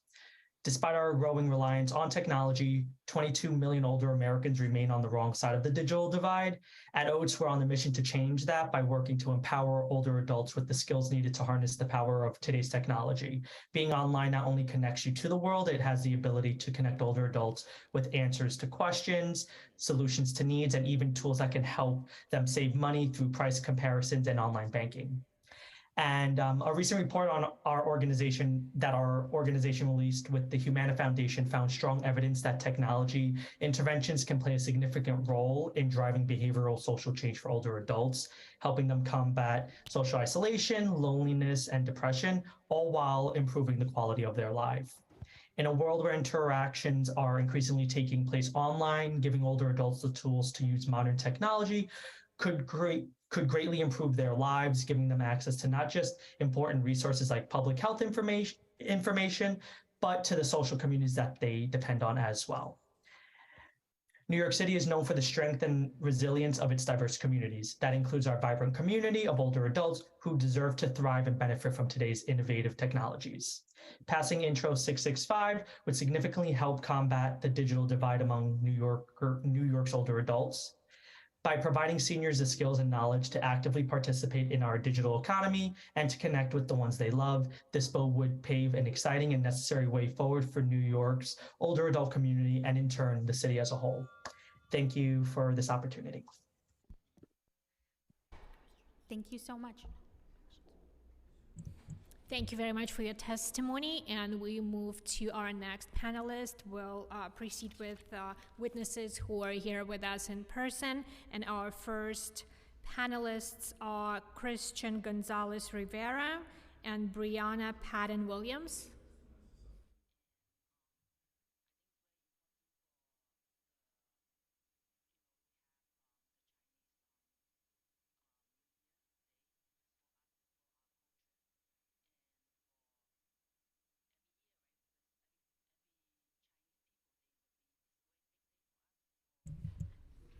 They might start when you're ready.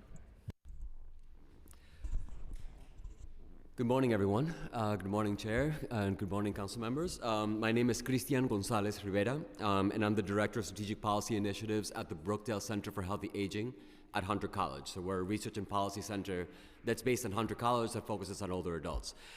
So the Brookdale Center supports Intro 665, so thank you, Councilmember Gutierrez, for introducing it. I'm also in your district, by the way, is where I live, so. Anyway, so in 2021, we published a study that detailed the demographics of older New Yorkers without access to the internet, and also summarized the academic research on internet adoption that shows that older adults learn and adopt technology differently than younger people, and recommended, among other things, the establishment of a digital literacy program for older adults. So we're happy to see you put this together. So I'd like to offer a few of our research findings on how to structure a digital literacy program for older adults so that it's effective for those who are hardest to reach, according to the demographic analysis that we did. So meaningful access to technology, has 5 components. The first 2 are access to a device and access to an adequate digital connection, which of course are for everyone, but for older adults in particular, that's not enough. I mean, it's like you also need the education to know why the internet is useful, also the training to know how to use the internet, and then also the ongoing tech support, in case something goes wrong. And so then our review of the literature shows that for older adults, also how a technology is useful is more important than just how to use it. So basically you have to know, well, what is this really for? Why am I going through the effort to learn about this before you even jump into learning how to use it? And of course, this is sort of a logical question. I mean, imagine an 85-year-old who says, well, I've been living all my life without using it. Why should I start now? So what this really means is that an effective digital technology program really starts with, not by telling a participant, this is how you turn this thing on, but instead by saying, what are your needs? And then teaching them, how the internet might be helpful for getting whatever that need is met. So furthermore, our review of the literature shows that older adults learn best from their peers, as opposed to sort of in a formal classroom setting. So we recommend that kind of peer-to-peer learning approach for these programs. So that means, structuring a program so that you have older adults with more experience in using technology, of which there are many, teaching people who have less experience in using technology. And the fact is that some of the people who are hardest to reach are those with lower levels of formal education. So access to the internet at home, according to the work that we did, is most correlated with 3 things. I mean, first, age, second, level of formal education, and third, income. And in that order as well. So in majorities of older New Yorkers, almost done, sorry. Majorities of older New Yorkers of people in their 60s across all income and education levels are connected already to the internet, whereas as you get older, as you get into older cohorts, there are fewer people who are already connected. And likewise, I mean, people who have a bachelor's degree and higher of any age are much more likely to be connected than those with less education. So what this all points to is that right now a lot of digital literacy programs are very classroom-based. So you sit there, you're going to learn Photoshop, you're going to learn this, you're going to learn that. But the fact is, I mean, it's like for this population that we're talking about, it's much better to just sit down and say, okay, what do you need? And then start from there. So we recommend that to the extent that money's going to be put into this, to do those peer-to-peer programs, in addition to the great classes that, for instance, Oates is already putting together. Because certainly you can start with a peer focus and then move on to further education through class-based. So thank you for the opportunity to testify. Yeah, that's great feedback. Thank you so much. Thank you for sharing that. Hi, I'm Brianna Payton-Williams, the Communications and Policy Associate at Live On New York, and thank you for the opportunity to testify today. Live On New York's members include more than 110 nonprofit organizations that provide core services which allow all New Yorkers to thrive in their community as we all age. For almost 3 years, Live On New York's members and the entire aging sector network have found new ways to provide critical services to older New Yorkers in the face of unprecedented demand and a public health crisis. And technology has been the core to make this work possible, as couple years ago, overnight, older adult centers had to go virtual, and phone calls really became a main mode of communication with clients. And this work is critical as social isolation is now understood to be a significant health risk and predictor of morbidity. To put it simply, the ability to remain connected has undoubtedly saved lives. And today, many older adults can't afford to purchase technology such as tablets and computers, and even if the device are given to them, as Christian has mentioned, it's difficult or almost impossible to afford monthly internet access. And furthermore, the pandemic has really exacerbated the digital divide and has brought increased awareness to its existence and really highlighted the effects of not combating this problem of this issue. And to address that, Live On New York is proud to offer the following recommendations. And firstly, we invite the city to utilize our aging policy agenda, Aging is Everyone's Business, that Live On New York worked in partnership with the Hunter College Brookdale Center for Healthy Aging, which is a policy agenda that provides policy solutions, including technology solutions, to make New York a better place to age. And secondly, long-term solutions. The city should look to broaden and fund collaboration with older adult centers and organizations such as Senior Planet, which provides and offers hotline and courses to broaden tech access among older adults. And like we've mentioned, it's important to keep in mind that of older adults who have internet access, nearly half require assistance, to use internet or to set up their devices, and many are reliant on family for this support. Secondly, we ask the city to increase investments in the technology infrastructure at older adult centers and community-based organizations. And we know older adult centers have utilized technology to keep tens of thousands of older adults safe and connected during the pandemic. And so it's critical that centers have the strong technology infrastructure to further enable centers and other DFTA programs as well to connect with older adults through virtual programming and beyond. Additionally, we ask for additional funding to expand DFTA's virtual programming accessibility, and this includes through an online database, devices, and connectivity, as well as further recommendations found in our aging agenda to deputize and fund local adult centers and other organizations to act as information hubs in the event of a disaster, and also to make free public tech support available to older New Yorkers. And lastly, we applaud Technology Chair Gutierrez for introducing legislation aimed at promoting access to technology, and we thank Councilmember Gutierrez as well as the co-sponsors. And so we offered the feedback for Intro 66.5, which is to require the Department of Technology in collaboration with the Department for Aging to establish and implement an online digital program. And so while this bill is a step forward to address technology access for older adults, we really encourage the city to work in collaboration with community-based organizations that already have existing programs and support in place for older New Yorkers. And lastly, we also ask the city to assess the necessary funding that would be required to provide this support as well. And lastly, we also support Intro Bill 664. But more information can be found in our written testimony, and thank you for the opportunity to testify today. Thank you all so much for sticking around to testify. I have a question actually for both of you, Brianna and Christian, and then Marco online. Obviously, I'm so grateful for the work that you are doing, for this advocacy that you're doing. It's very personal and it's very relevant for every New Yorker. If we are all lucky enough to age, we will all need the support that we are very much advocating for. So the sense that I got from the administration regarding the digital literacy program was these things are already happening, right? They already exist. We're not the experts. But in your work and in your research, do you all think that there is a benefit to be had from having a much more comprehensive digital literacy plan? And do you think that there's a benefit to having an agency like OTI be a relevant partner in maybe accountability measures or infrastructure? Do you think that there is an asset that they provide in that larger conversation? And anybody can answer that. Okay, sure. Yes, absolutely. I mean, it's like there's a benefit to that partnership. I mean, as the representatives from OTI said, OTI might be a good partner to provide funding, provide structure, provide metrics, et cetera. I mean, it's like maybe not directly administer the programs, especially because, especially when we're talking about immigrants and other people in community who might be needing this help, they're much more likely to go to a trusted organization, a nonprofit organization that's local to them, that they know about. And if those programs exist in those community organizations, they're much more likely to connect versus to go to a government office, et cetera. I mean, it's like to learn that. So, of course, older adult centers are one such place, that exists in many communities.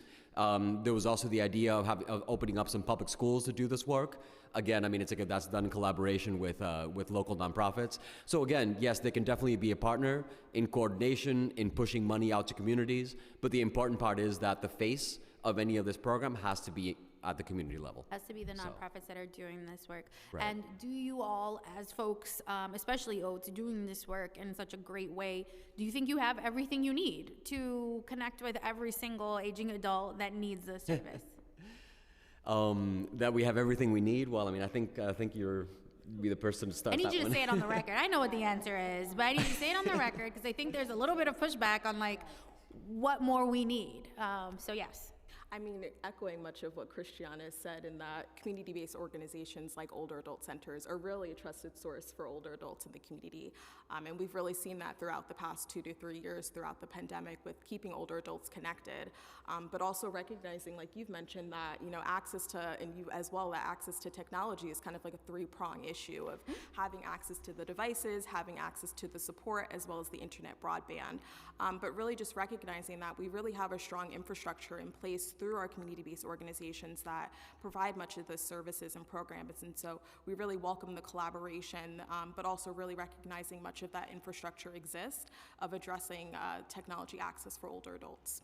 Yeah, and also I wanted to add as well that Oates is a great resource in this case as well. I mean, it's like as has been mentioned before. I mean, where even if we're taking the example of this sort of peer-to-peer model, you can still have organizations like Oates. I mean, it's like that already know how to train people to be trainers, who could be an excellent partner in this case as well. And again, I mean, it's like what are needed are the resources to bring together a lot of resources that already exist. I mean, it's like you already have older adults who have technology experience. Maybe they're retired professionals who wouldn't mind a stipend. I mean, it's like to be, working a few hours, helping other older adults access technology. Yeah. So of course that requires some funding. You already have the spaces in older adult centers, and there's the desire to do it, except not all staff, I mean, it's like are trained in being able to be trainers. The resources are there. It's just about, again, putting the funding behind it and making a program that people recognize. Putting more funding behind it. Yeah, but sorry, yeah, exactly. This is what we Funding need the to hear. resource that already exists, yes. to be clear. And Marco, and so in much of your testimony you pointed out to it, and I thank you all for providing the survey regarding the work that y'all were doing in NYCHA. It was really important to understand. I think once you see the data, you understand that it's not just enough to provide connectivity in a device. Really, it will just be useless if we're not really engaging with these folks. So I want to thank Oates. And Marco, I also just want to say Councilmember Palladino wants to connect with you after the hearing just to make sure that we have that contact information. That's it for me on the questions front. Do you have any questions, Councilmember? I do not have any questions, but I have to tell you, as a senior, I am really impressed by what's going on. I just need to see more implementation of what's going on. Coming from a district that does not have NYCHA, my seniors need their connections. And just because they're 70 or 75 years old or older, I'm so impressed by some 90-year-olds I've met. They put some of us to shame. They are sponges. They want to learn. And I just got done talking to the chairwoman here that when they go to their senior centers, they go for breakfast. They go every day for social interaction. But they don't want to sit there and glue little dots of things onto paper. They are bright. They absorb like a sponge. They want to be part of this world that we're existing in today. But they need the accessibility in their senior centers in order to do that. You brought up a very good point about those that already have the knowledge. Volunteering their time is vital. Funding is going to become bare bones. And we would be kidding ourselves to think that much more funding is going to be thrown into a lot of these programs that we desperately need to keep. So, as Chairwoman also said, we need to tap into other avenues and not just rely on New York City to fund these programs. Next year, fiscal year '24, I think we're going to see some very, very serious cuts. But programs such as these must find other avenues. And we must, as city council people, we owe it to our districts to seek it out with your help. And let's figure this out, because we do need it, the seniors need it. And I'm very impressed by what I heard here today. So thank you very much. But you also said one other thing about finding the use, for example, food shopping. A lot of people need their groceries delivered. I am an Amazon food shopper because I don't have the time to go to a grocery store anymore. So you have a lot, so you define a need, teach them how to use it. That was very interesting what you said. And I think a lot of them want to learn all of this and also connect with family members, but usefulness, shopping is huge. A lot of them cannot get out in the cold weather. This is great. What you said was awesome. So I want to say thank you again. Thank you very much. Thank you, Councilmember. And just to clarify, I think that our budget should be prioritizing these programs. This is where our city budget should be going to. That's right. Yeah. Next up.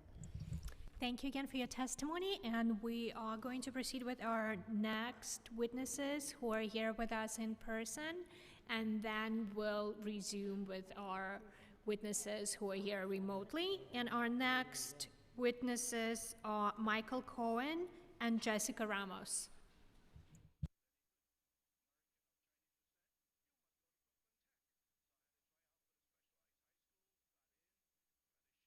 One second, we're just going to can you turn your mic on? Just pressing it, make sure it's red. Oh, never mind. Thank you. I just want to make sure that we can hear you. Thank you. Good morning. It is important for students to be provided with technology resources they need to be successful in school and for digital literacy programs to be established to benefit older adults. Students need technology resources to complete their assignments and to have access to software tools that help them with their classes. Having technology in schools increases the number of different subjects that students can learn, enables different ways of learning to be well accommodated. Technology classes for older adults provide an opportunity for them to learn how to use computers and helps them to acquire more in-demand job skills. If the technology classes have more computers for the students to use, then they can have an easier time learning how to use a computer, as they will have a more personal hands-on learning experience. If schools, colleges, and technology learning programs have more computers for students to learn on, then students can get better grades and be more prepared for career success. Schools, colleges, and technology learning programs have a deficit in the amount of technology resources they have relative to the number of enrolled students that need them. According to USA Today, 5 million laptops have gone missing from New York City public schools. I once had to wait 6 weeks to be assigned a word processor in school, and 8 weeks for a laptop when the word processor was not a good solution for me to take notes in class when the word processor did not sufficiently fill my note-taking needs. College students need access to computers that have the correct software installed on them in order to complete their homework assignments and group projects for their courses. They also require access to portable devices such as GPS receivers that they can use to collect data for the science classes, which are in good working order. Technology learning programs need computers that can connect to the internet and are powerful enough to support applications of many types such as office, productivity, media editing, so the students can learn about different types of computer-related skills. If students had more technology resources available for them to use, then they would have an easier time following along in their classes. Having more technology resources in schools, colleges, and technology learning programs also increases the amount of learning that students can do using online resources after their classes to help them to better understand the material they were taught in class. High school and college students need access to websites that provide access to activities specified in their workbooks to be performed on a computer, such as flashcards and quizzes that are relevant to the topics they have recently learned about in class. They can also benefit from watching video or audio programs that are relevant to the classes they are taking in order to increase their interest in learning the material. Students in technology learning programs can use computers to practice using software on their own to complete sample assignments. And there are also websites that allow users to learn how to use computer software and other aspects of technology at their own pace. Using a greater amount of technology resources, students will have the chance to enhance their own learning of the material and to obtain better grades in their classes.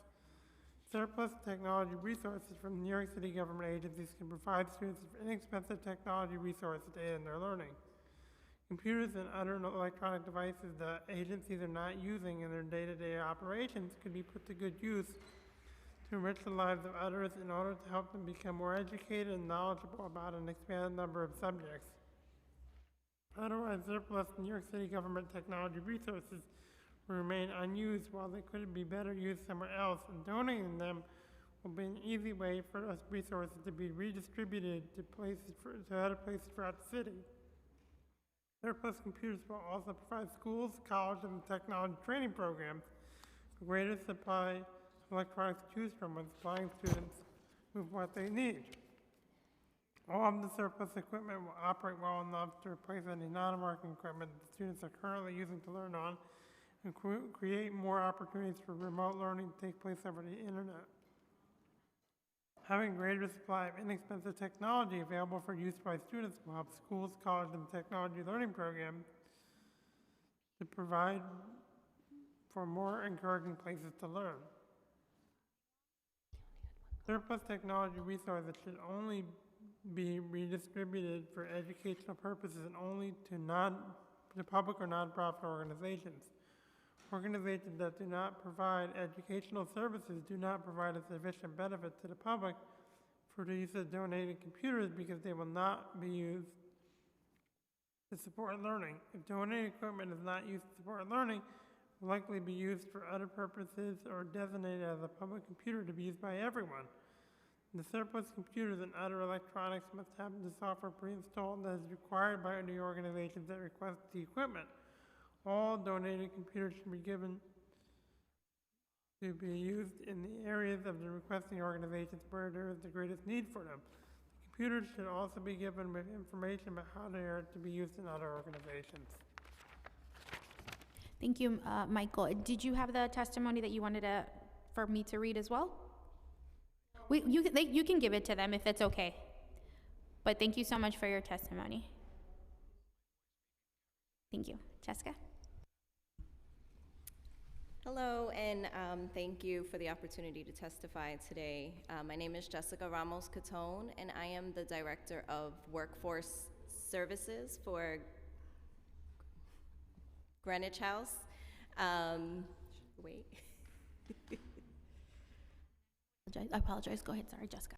It's okay. So I'm the Director of Workforce Services for Greenwich House.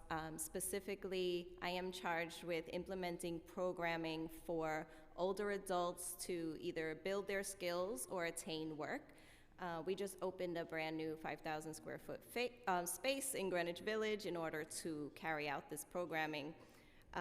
Greenwich House was founded 120 years ago, and we have been committed to addressing the needs of New Yorkers of all ages through arts, education, health, and older adult services. We applaud the committee for seeking opportunities to address digital literacy and access to technology, especially for older adults. In October, with support from the Department for the Aging, as well as Amazon and Crown Castle and other private foundations, Greenwich House opened the Lifelong Skills and Opportunity Center, in part to address these issues in our community. Expanded support from the city would go a long way towards addressing the great need for digital literacy support among older adults. A Pew study showed that 41% of older adults do not use the internet, 23% do not use cell phones, and over 75% say they require help when learning how to use new technology. In our programs, we see a full spectrum of digital literacy challenges among our participants. We hear stories about people whose safety could be compromised if they were to fall or need help because they live alone and do not have access to a cell phone, or their mental health is impacted due to isolation and lack of connectivity. Others simply want to be able to support themselves and re-enter the workforce.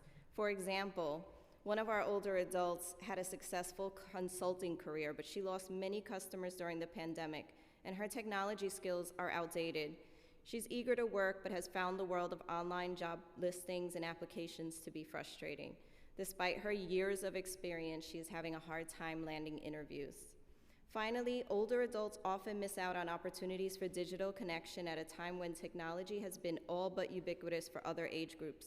Many lack the skills to use social media to connect with family and friends, or to even share photos. In our first Introduction to Computers course, which was taught by a volunteer older adult, we quickly filled up the room and had to turn people away.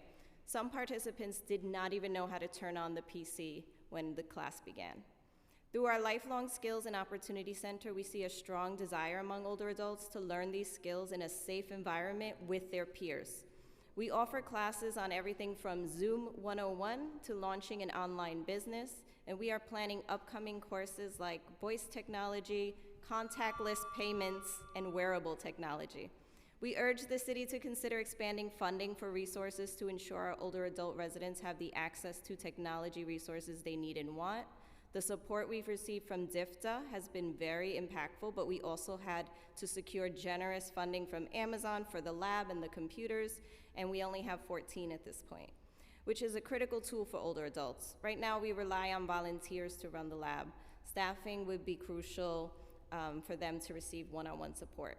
Again, Greenwich House applauds the City Council for working to address digital literacy and access to technology. Thank you again for your time. Thank you, Jessica, and thank you for your work and sharing that data with us. I think it's really important that, I wish the admin was here to hear it, but I think it's really important because connectivity is, like the previous panel mentioned, it's not enough to just say we have the internet and it's in the ether, but you need the device, you need the connectivity, and you need the training.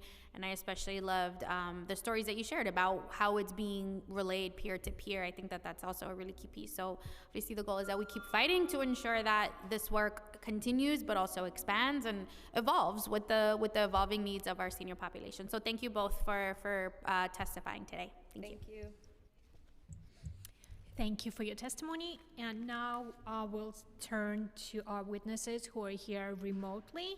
And our first witness is Clayton Banks from Silicon Harlem.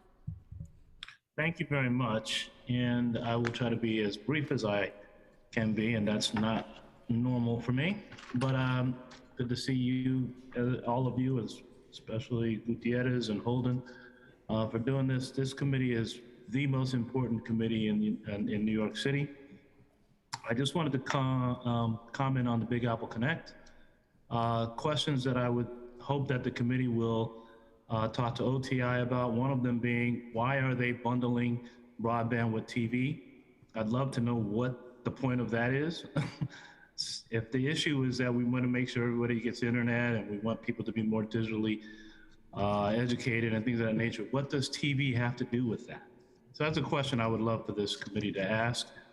Why is there no competition? Would love to know the answer to that question because of the Big Apple Connect. It looks like a bit of collusion in that there's only 2 providers and they get to provide it with no competition. Why did they need the subsidy when the federal government gives you $30 per month per household? I'm curious why we want to put our money up for something that the federal government's already doing. So I'd love to know. I mean, I love the idea of making sure everybody gets the internet. But what happens, which was a good question, if somebody decides they want to quit the program, for example? Does that ISP continue to get money from the city? These are questions that I think have to be addressed. I also would like to suggest that this committee take on some future thinking. One of them being cybersecurity. It's a critical component of our city. So many more things and devices that are being connected in our city. That is ultimate vulnerability. We saw it with the airlines yesterday.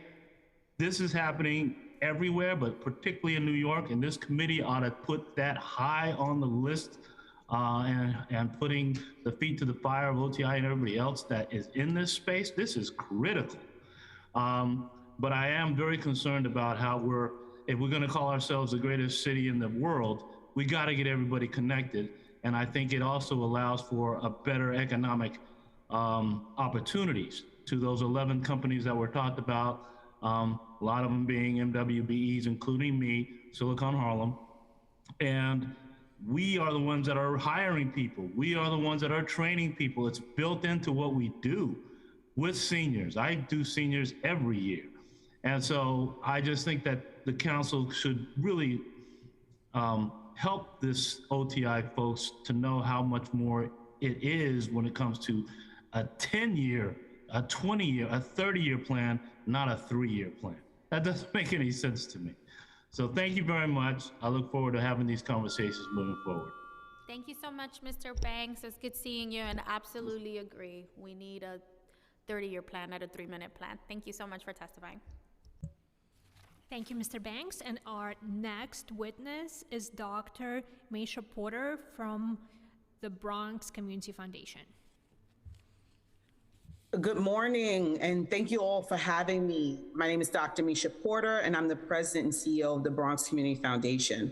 On behalf of the foundation, we are grateful for the opportunity to testify with the New York City Council today regarding the need for greater access to technology and digital literacy services across the city.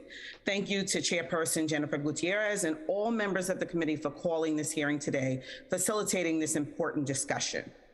Founded in 2017, the Bronx Community Foundation is the first and only community foundation in the Bronx solely dedicated to delivering resources across the borough. The foundation works to eradicate inequity and build lasting, sustainable futures for all Bronxites. Central to this mission is our commitment to advancing racial equity and ensuring all Bronxites, regardless of their background, have access to the same opportunities. Closing the digital divide plays a critical role in achieving this mission. The last time I addressed you was as the New York City Schools Chancellor. You know that education is always at the forefront of my mind, which is why it is important to talk about digital disparities within our education system. According to a state education department survey conducted in 2020, between 11 and 13% of New York City students in each borough lacked access to adequate internet during the pandemic when we moved to remote learning. We are now seeing reports about learning loss during this period with sweeping declines in math and reading skills for elementary age students. Students across our city saw their educational progress slow simply because they lacked access to reliable, high-speed internet access.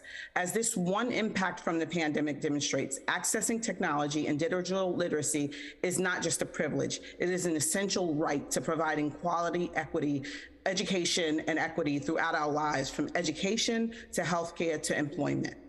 Yet far too many New Yorkers do not have the high-speed internet they need.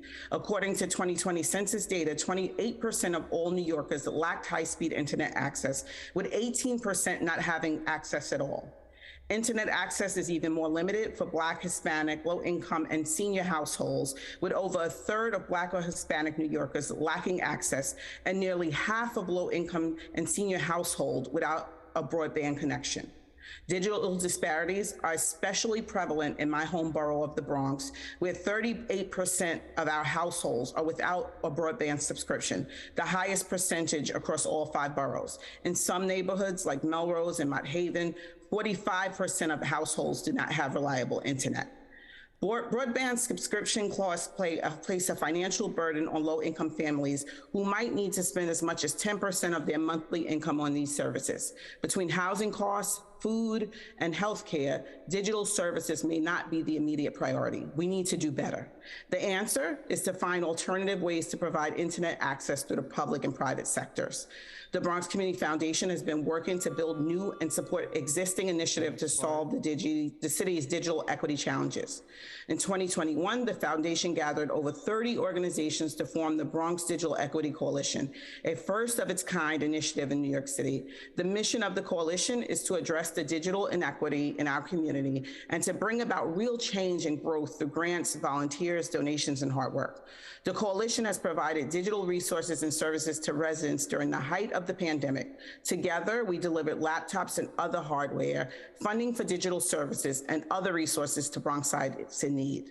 The coalition has continued this groundbreaking work after the height of the pandemic. This summer, we successfully launched the Bronx Gigabit Center at the Andrew Friedman Home, a community space with high-speed internet, technology programming, and small business resource development.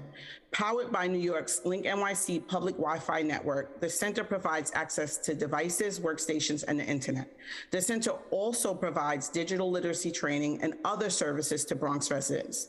This is just one example of the ways in which community-led actions help to address this critical issue. But community groups cannot do it alone, and we must also rely on legislation and city support to aid in this work. The legislation proposed by the council today is a step in the right direction. Legislation 0664, which calls for donating surplus city-owned computers and software, not only helps bridge the digital divide, but it also is an environmentally sound way to repurpose resources. Given that the current requirement is to discard this equipment, the city should consider that so many New Yorkers could benefit from using it. As a former New York City Department of Education employee, having to simply discard equipment, to the council members' earlier comments, when the equipment could be useful to so many families and community-based organizations, was always difficult to do, yet that's what's currently required. A recent report from MPB cited that there are over $650 billion worth of unused technology in US homes, with the average New Yorker sitting on $2,500 of unused technology. When considering the amounts of households without it, these numbers are staggering. The council should pass this legislation and ensure unused computers can go to those who need them most. Additionally, the city should encourage other businesses to do the same. The Bronx Community Foundation has been a leader in partnering with corporations and businesses to provide surplus servers, laptops, and computers directly to those most in need, which include schools in low-income areas, students and families, and centers that support older adults. Through these partnerships, the foundation is providing vital resources to our community and to help close the digital divide. Additionally, legislation 0665 would establish a digital literacy program for older adults. This is key to advancing digital equity. Our seniors are most likely to lack reliable internet in their homes, with 45% lacking a broadband connection. Older adults face a big gap when it comes to digital literacy, which limits their ability to access vital city services, connect with friends and families, and even learn about voting information. During the pandemic, when our older adults were the most vulnerable population, digital literacy and access to online healthcare information could have saved lives. The digital divide excludes older adults from too many activities of daily life. We must provide them with the training and confidence to be a part of the digital world. Aside from passing these two pieces of legislation, the city can and must do more to connect all members of our community. For starters, creating a municipal public network, as done in Chattanooga, Tennessee, can provide high-speed coverage and service to all New Yorkers while also netting financial returns. In its most recent strategic plan, the Office of Technology and Innovation outlines several specific initiatives to build a more connected city, such as creating a widespread portal to access city services and benefits and launching NYC innovation hubs in underserved communities. I'm hopeful these plans will come to life this coming year, but the city can only do its best work by continuing to partner and work together with community groups like the ones we've heard from today. And the Bronx Digital Equity Coalition is a testament to the real change that is possible when we prioritize community voices. Thank you again for allowing me to testify this morning, and I look forward to continuing to work with the council members on this important issue. Thank you so much, Dr. Porter. It's so good to see you, and thank you for being here to support my legislation especially. Thank you very much for your testimony, and now we're going to take a very short 2-minute break, and we'll resume with the rest of the witnesses on Zoom. Thank you.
Thank you, everyone.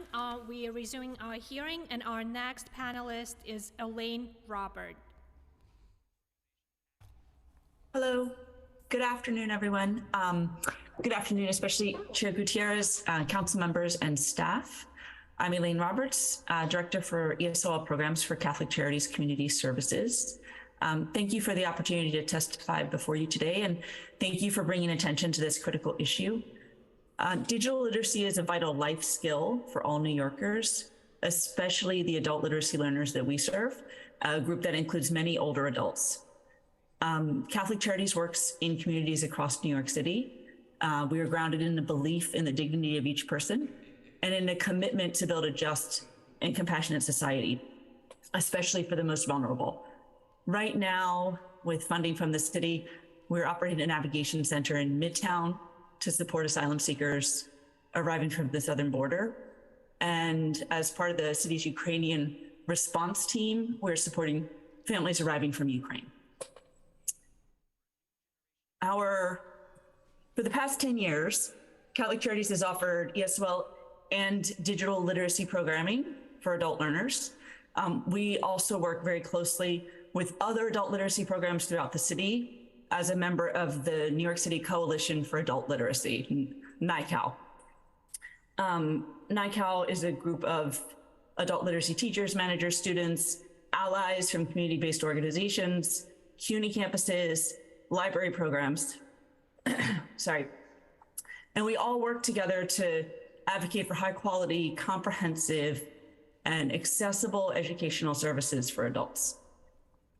Learners in our programs are some of the 2.2 million adults who lack basic literacy, numeracy, English language proficiency, or a high school diploma.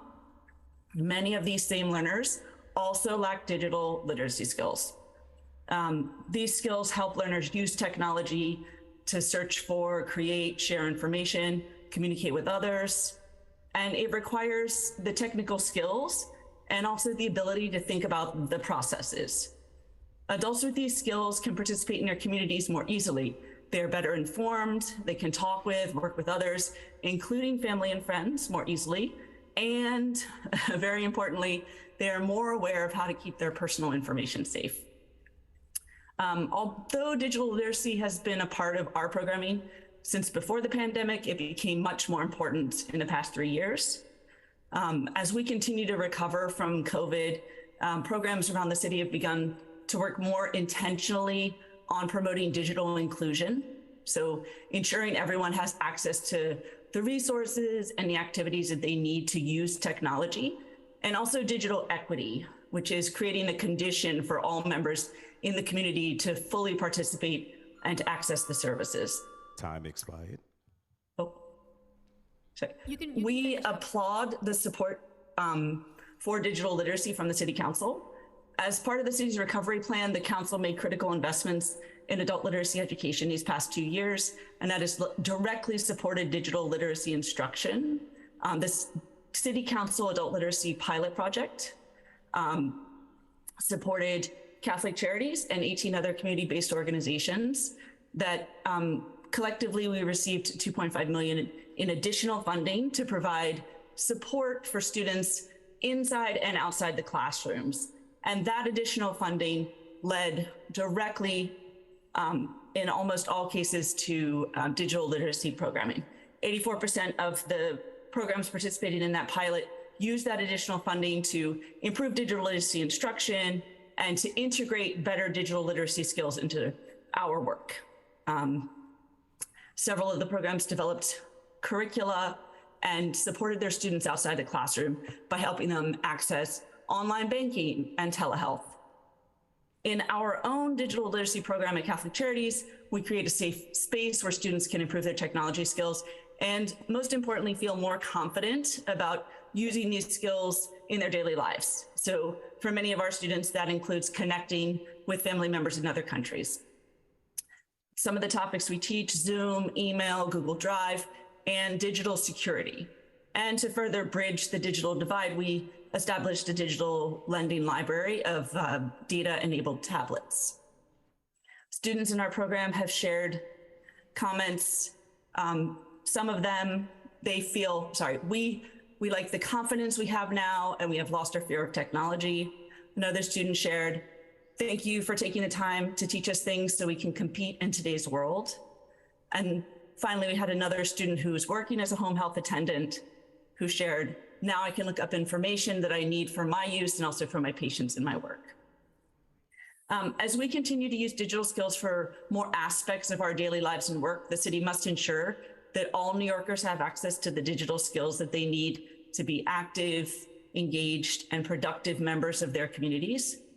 We must commit to the idea of digital inclusion and create intentional programming that welcomes all and works to correct the historical, institutional, and structural barriers to access and use technology.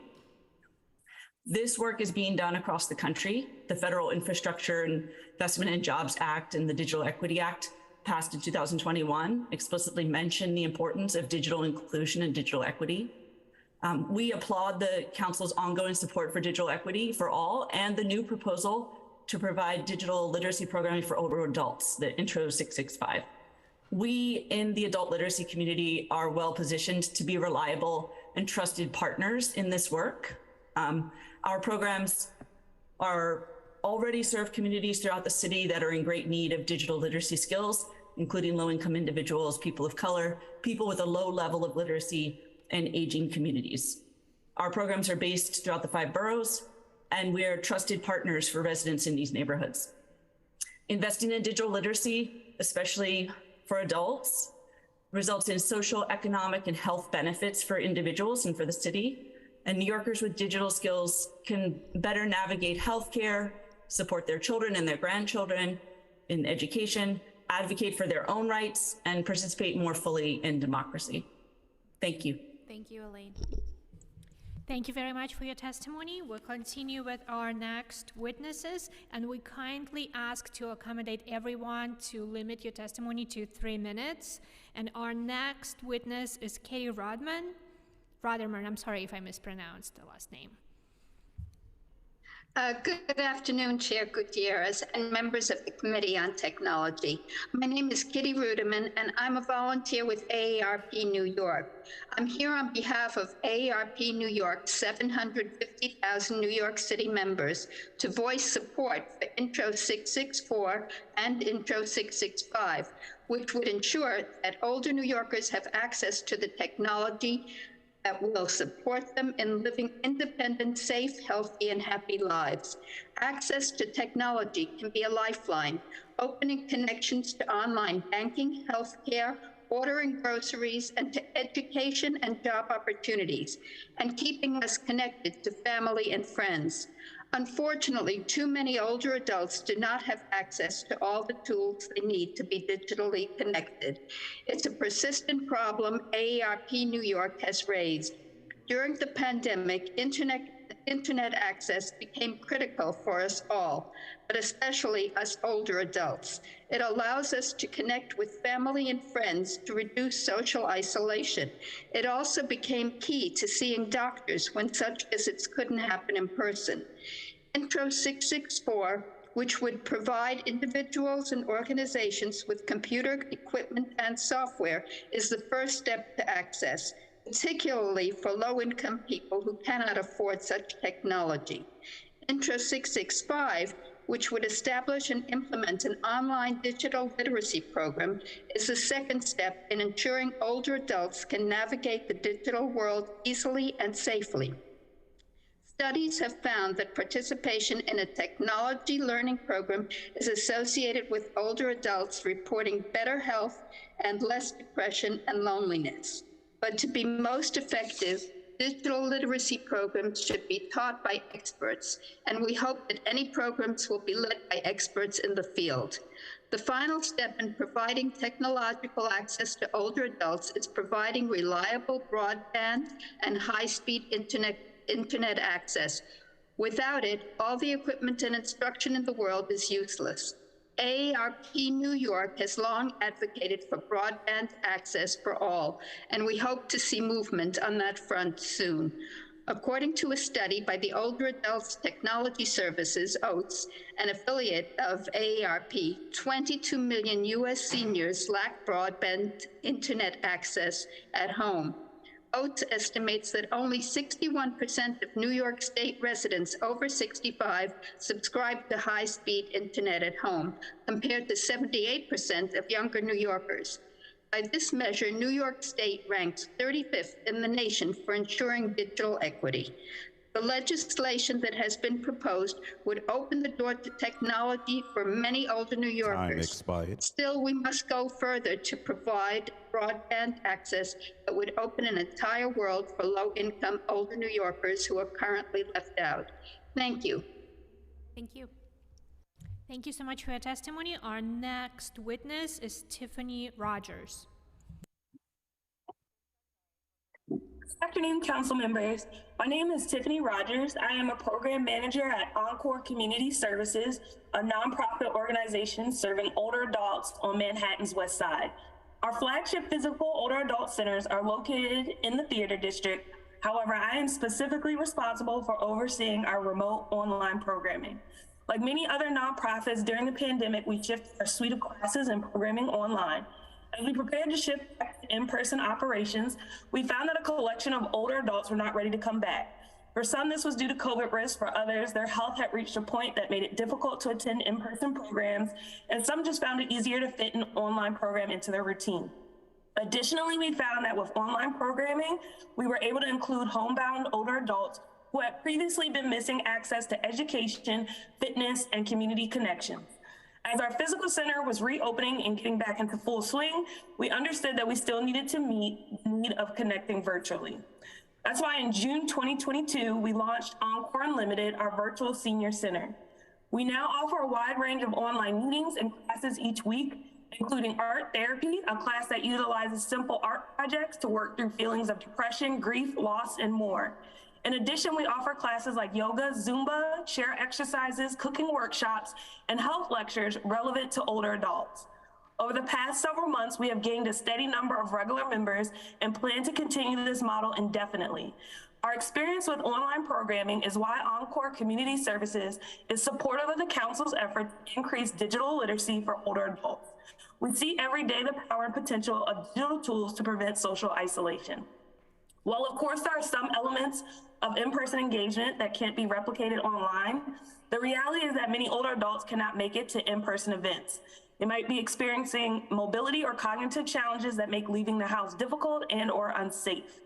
For those fortunate enough to have family caregivers willing to accompany them to in-person programs are still plagued by being at the mercy of the caregiver's schedule and other responsibilities.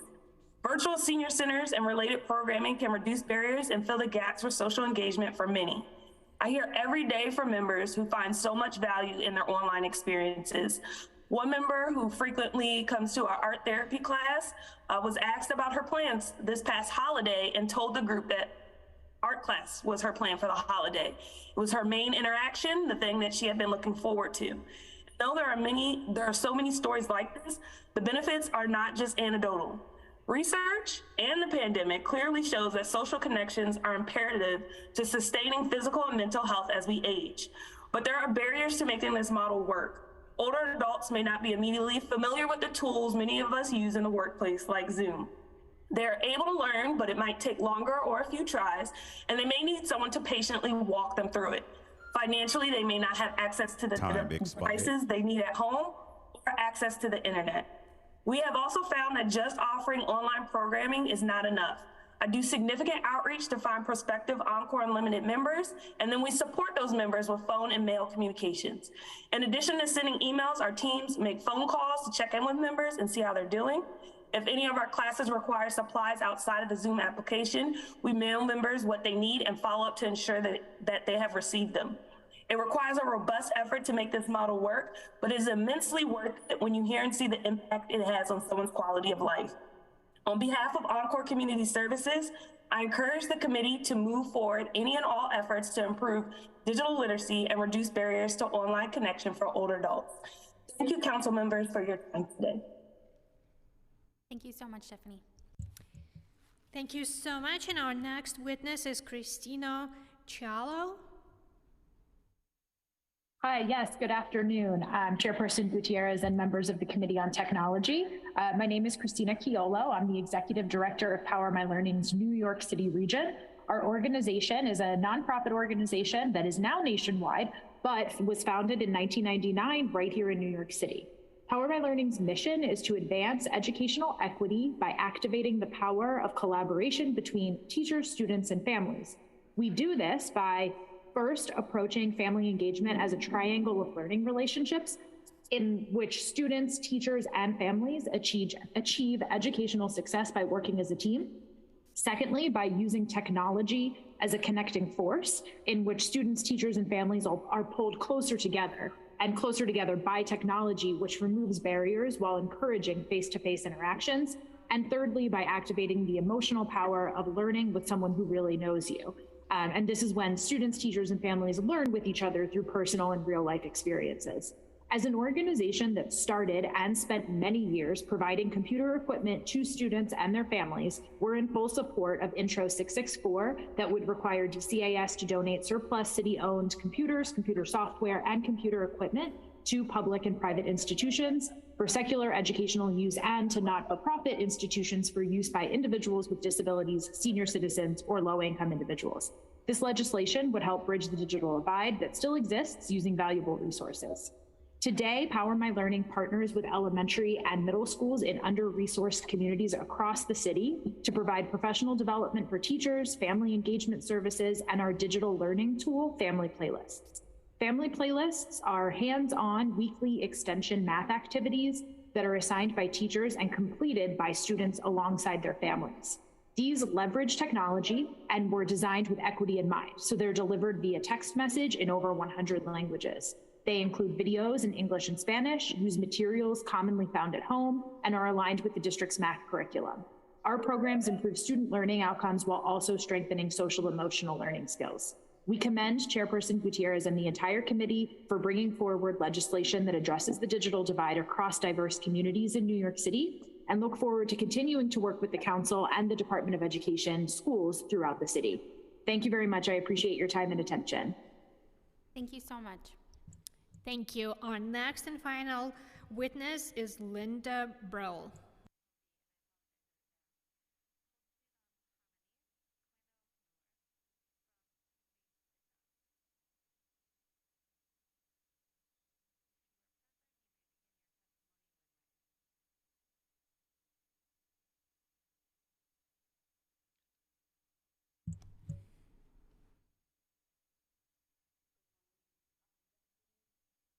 Okay, I've just been informed that Ms. Brill is no longer available, and I want to say if we missed anyone who has registered to testify today and has yet have been called, please use the Zoom hand function and we'll call on you in order you raised your hand. I see no one on Zoom, so we'll conclude our testimony and adjourn the hearing.